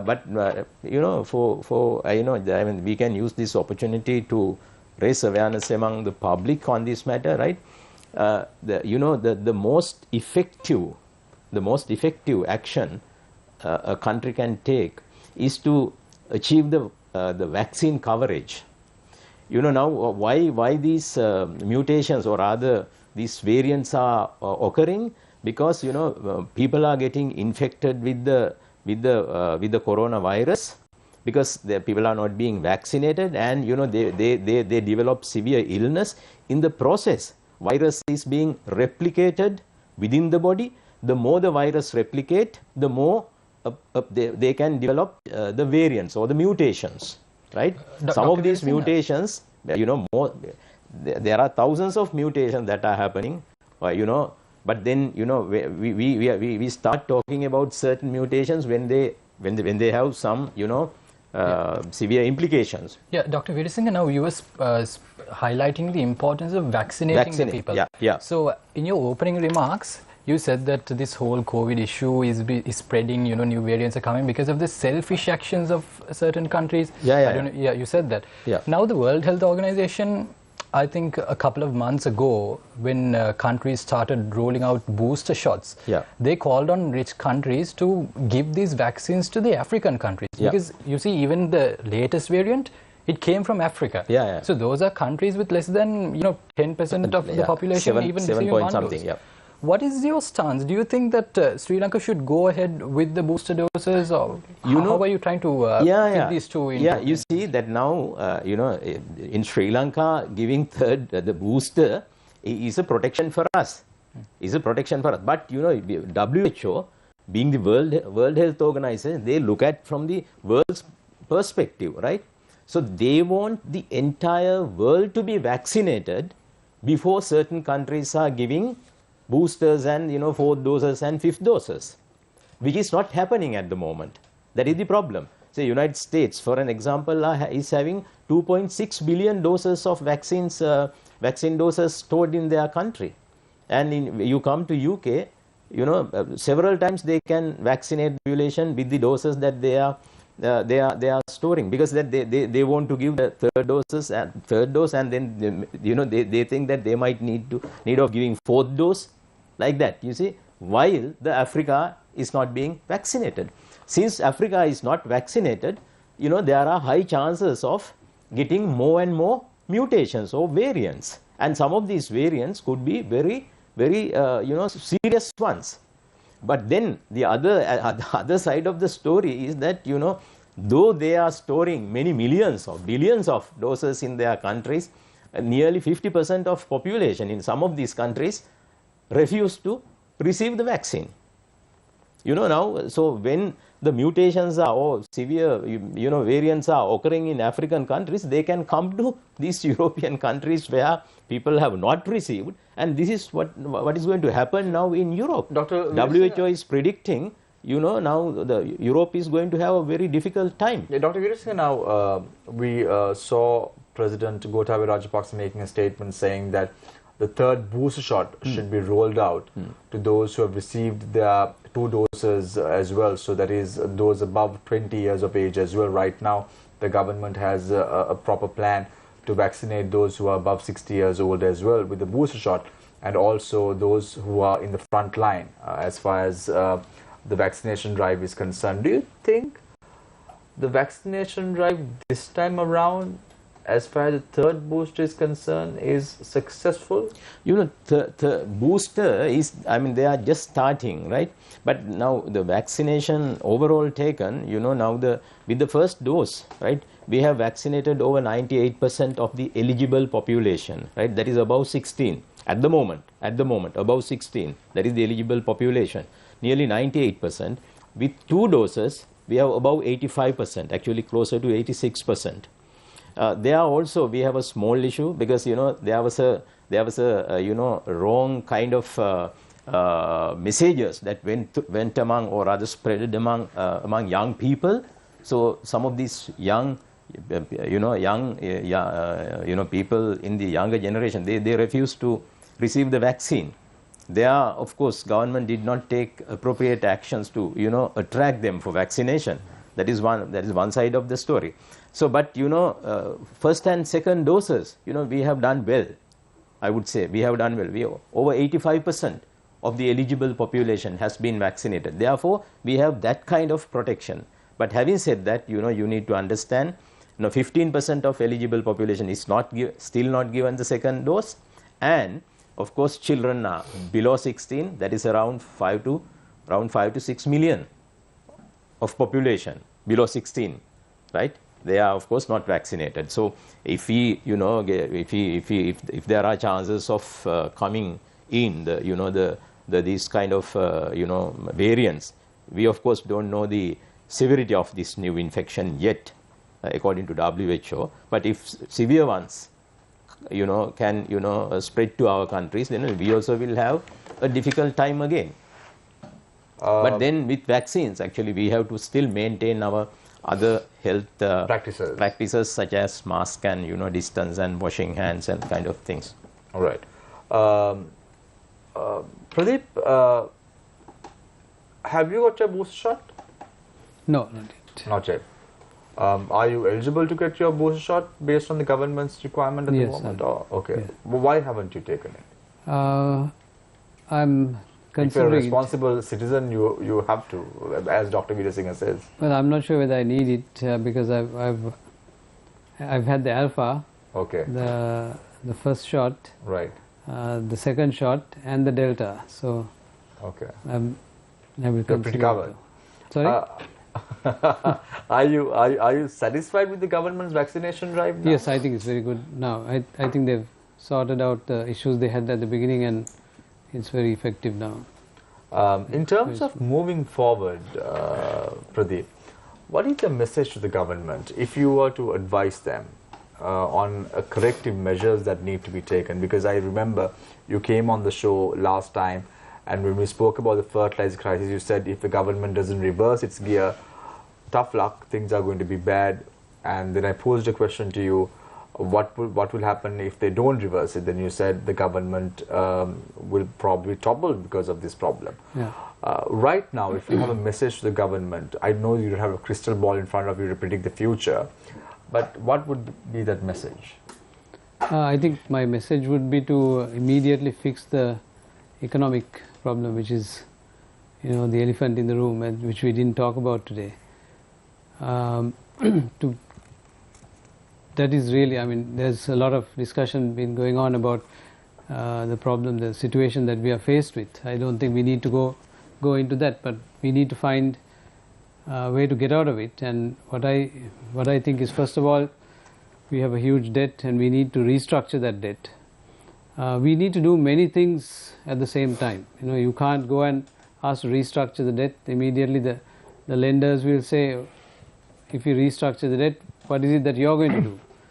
So but again, this is the problem. We were talking earlier about, technically we did talk about the economic problem as well, because we were talking about standards of governance. And one of the reasons for the economic crisis that we are facing is also the absence of standards of governance. And if you go ask the lenders, we're going to restructure, one of the first things they're going to tell you is to put in some standards of governance. Yeah. And therein lies the problem, isn't it? And even the SLFPs, like you have, I believe, 13 members of parliament? 14. Including, I think, one nationalist, one elected on the SLFP ticket, and the balance on the SLPP ticket. Yes. Dr. Raghavan and Angajan Ramanathan, Dr. Raghavan from the nationalist and Angajan from... So, aside from the novice MPs being, I think, Dr. Raghavan, all of those SLFP/SLPP MPs were people who voted for the 19th Amendment. And a mere one government term later, they decided we're going to strip away all these governance standards and concentrate power in this one office, take away all. So you've also contributed to this crisis, haven't you, as the SLF? Well, 20th and 19th, I mean, there are a lot of things. I don't think we can go into a detailed discussion on it.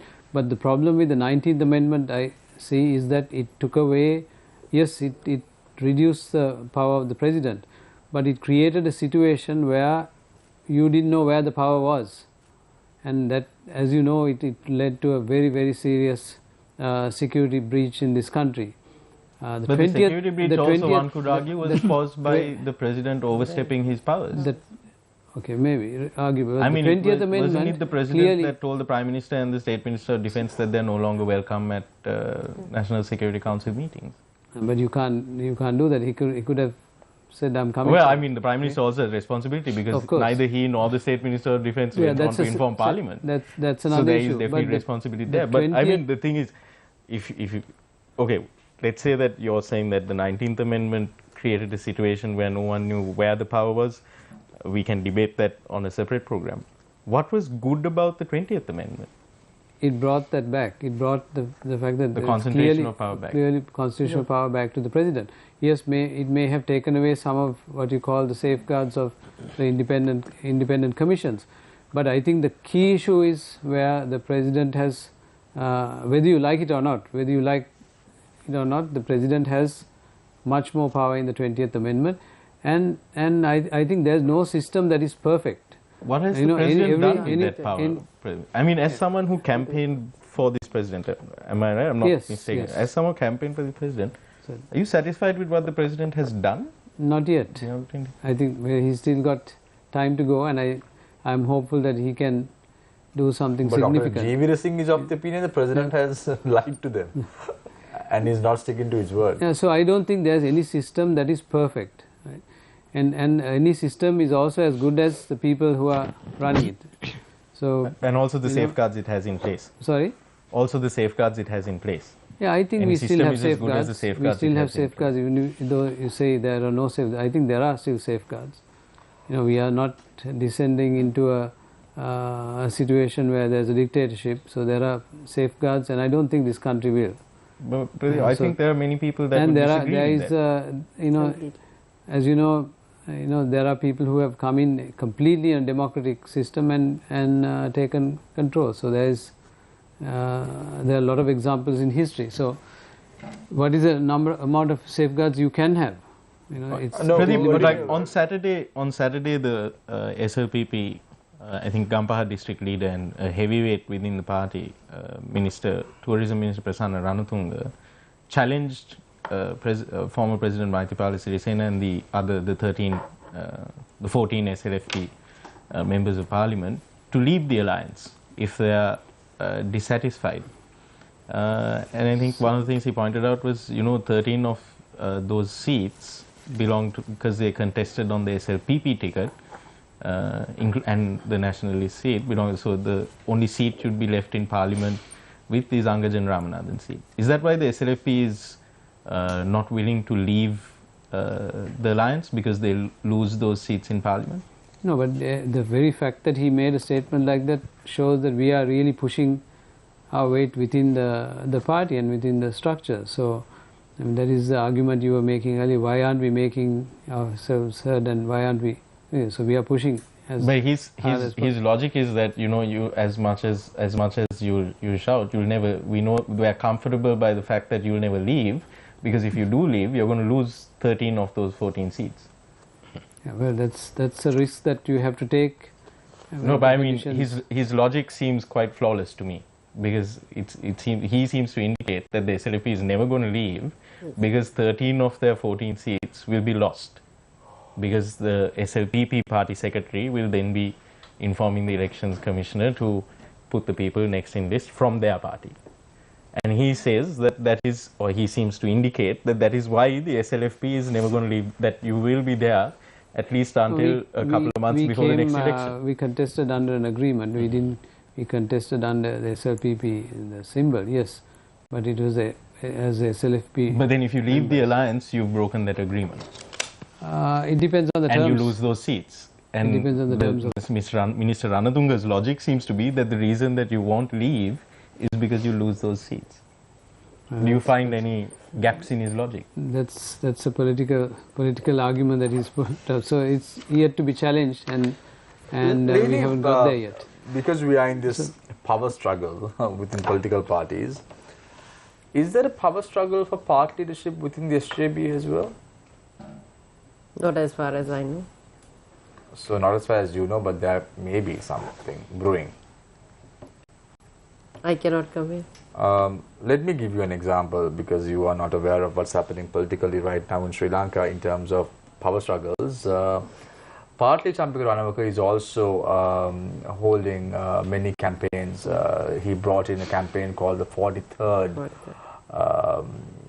Brigade to play as well. Either you are not aware or you're just turning a blind eye. I'm aware of it, yes. Right, so then you know what's happening. So is there a power struggle within the SJP at the moment?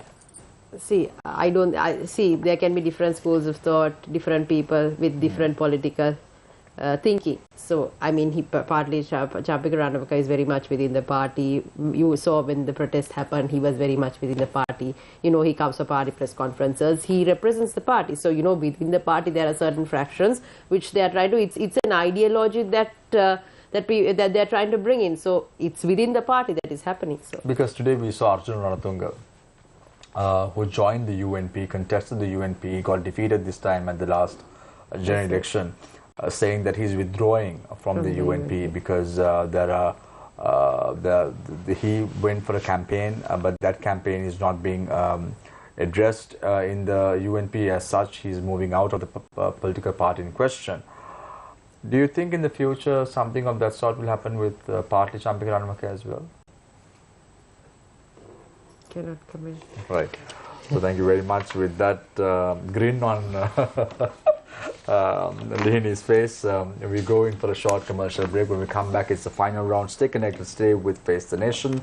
Our topic of discussion today, exploding cylinder and the declining standards in Sri Lanka. Who bears the political responsibility? All this and more of this short commercial break. Stay connected, stay with Face the Nation. We will be right back.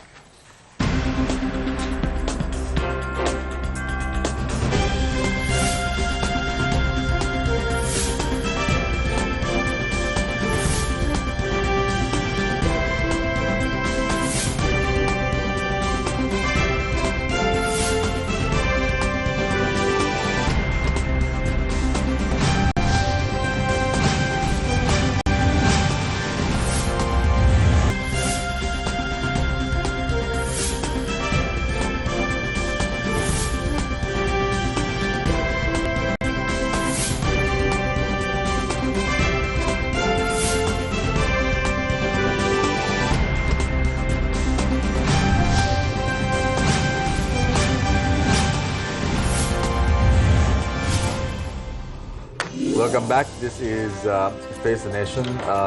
Let's start off the final round with the lady in the house, Attorney at Law Lihini Fernando, Marutu Municipal Councillor representing the SJB. What is the way forward for Sri Lanka? So I think, see, now we've seen party politics, parties in governance term to term, but issues of macro issues remain as it is. And I think time has come to for these parties to collaborate at some level. I like to say this. At the top level, there needs to be some sort of a consultative committee where, we build some consensus in addressing key issues in this country. Now, if you take Sri Lanka per se, who are we as Sri Lankans? Does Sri Lanka have an identity? What is our economic policy? What is our foreign policy? What is our education policy? I mean, when governments change, policies change, and we see every 5 years these things are changing. But I think we need to come to some sort of an agreement taking the country forward.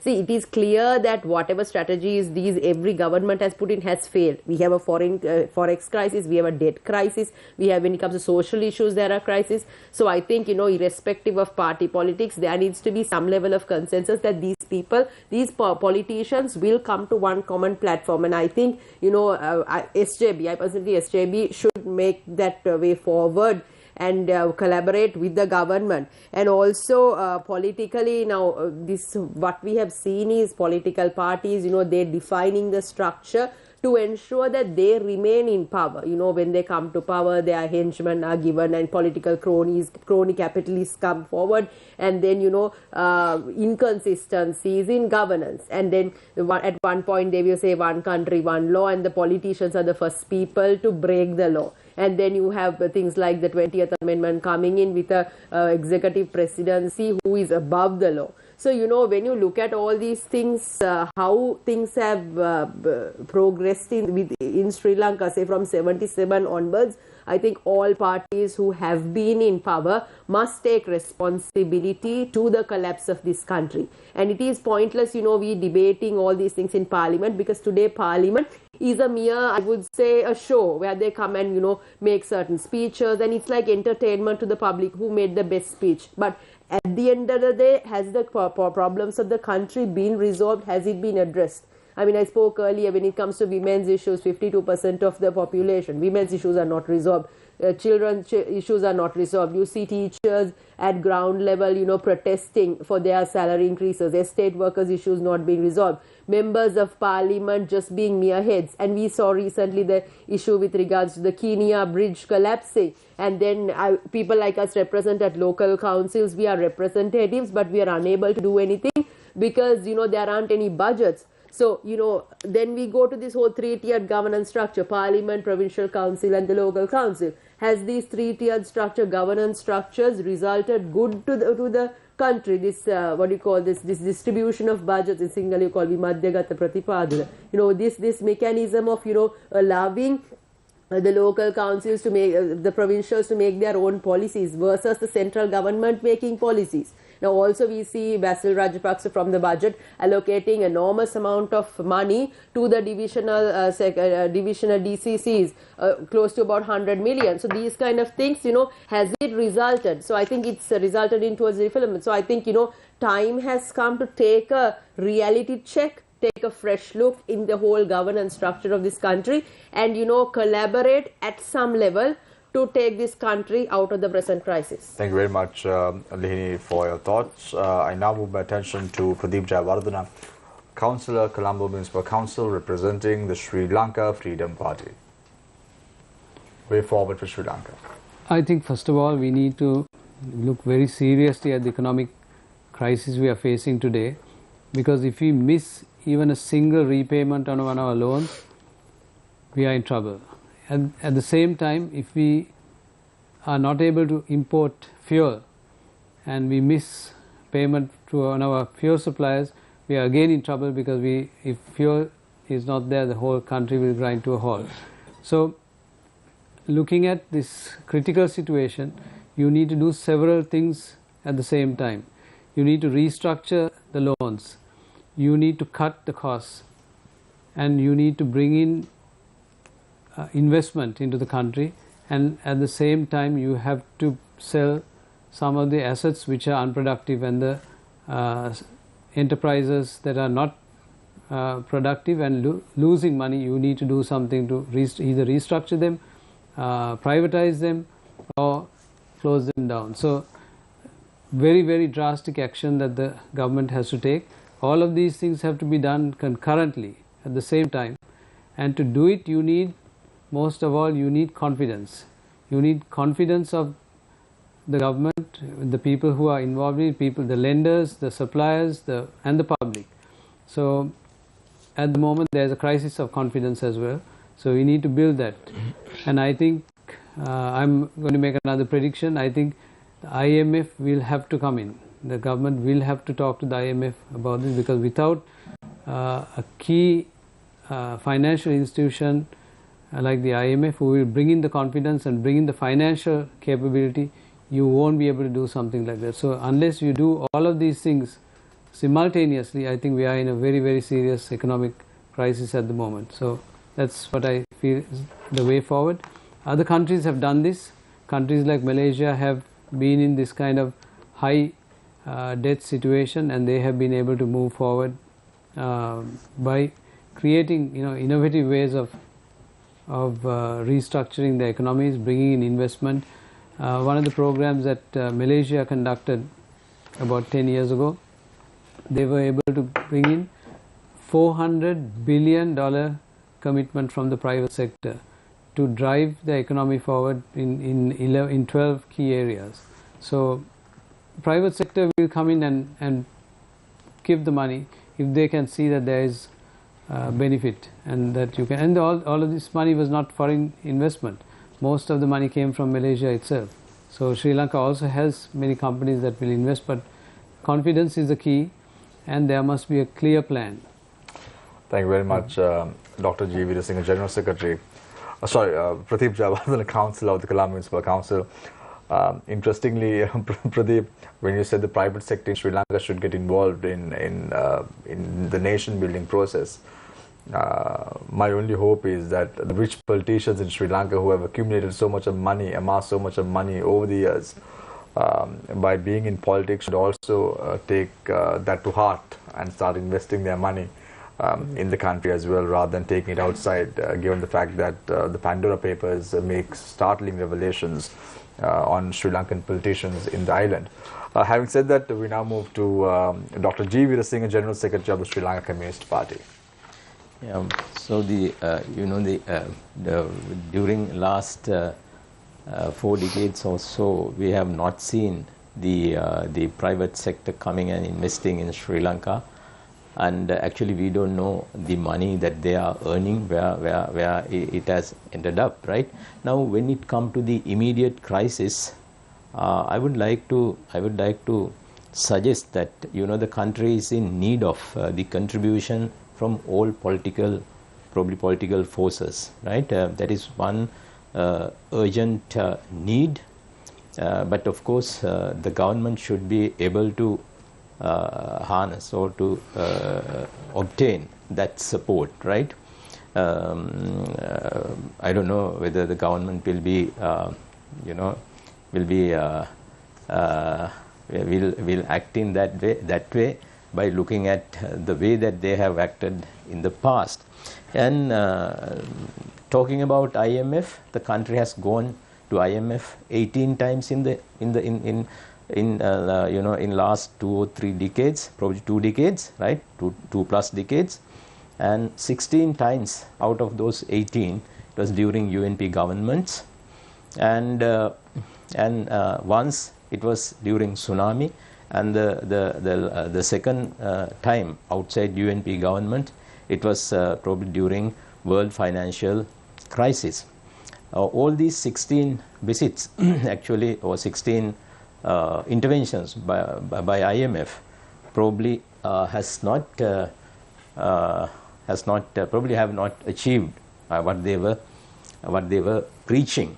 Now you see that we, of course, the country is in a very dire situation. We have a huge social and political crisis in the country, which has been resulted from the economic policies that we have been following, right? Now for an example, you see the top 20% of the population enjoys around 55% of the national wealth, whereas the bottom 20% is getting only 4.5, right? So the inequality that has been created due to the economic policies that we have been following is very obvious. Around 43% of the population lives in $2 a day. You see, therefore, no one can deny the necessity of breaking away from the current economic policies, right? So I don't say that we have to close the market. We want the market, but let the state also play a role there, right? Let the state also let the state also enjoy a share of the market, right? Let us bring back planning. Now, during this budget, say for an example, when it was presented, we expected at least a medium-term kind of plan from the Minister of Finance, at least for the next 3 years, with this difficult situation, but which we did not see. So we have no planning in this country. Things are happening in ad hoc manner since late 1970s. So let us change the tax policies, right? So like that. I'm not going to give a list of things that we need to do. But what I'm trying to highlight here is the necessity of breaking away from these current policies. But the country needs, really speaking, the country needs an alternative development path, right? It is, I'm sure that it is not possible to achieve that kind of economic path or economic economic program with the two traditional political streams which have governed the country throughout the history. Therefore, Communist Party of Sri Lanka stands for an alternative development path and program, with policies which are committed, with policies, with forces which have, which agree for that kind of change. Yeah. That is what that is the way forward. Thank you very much. For the Sri Thank you very much, Dr. Veerasinghe. But I just want to ask a quick question from you before we wrap up tonight's show, because you made a very important point, and it was a new point that was brought to the table, saying that the IMF loans Sri Lanka has obtained 18 times. 16 times was during UNP government, and 2 times was during the SLFP government or Mahinda Rajapaksa's government. Who borrowed the highest from other nations on high interest rates during these periods in question?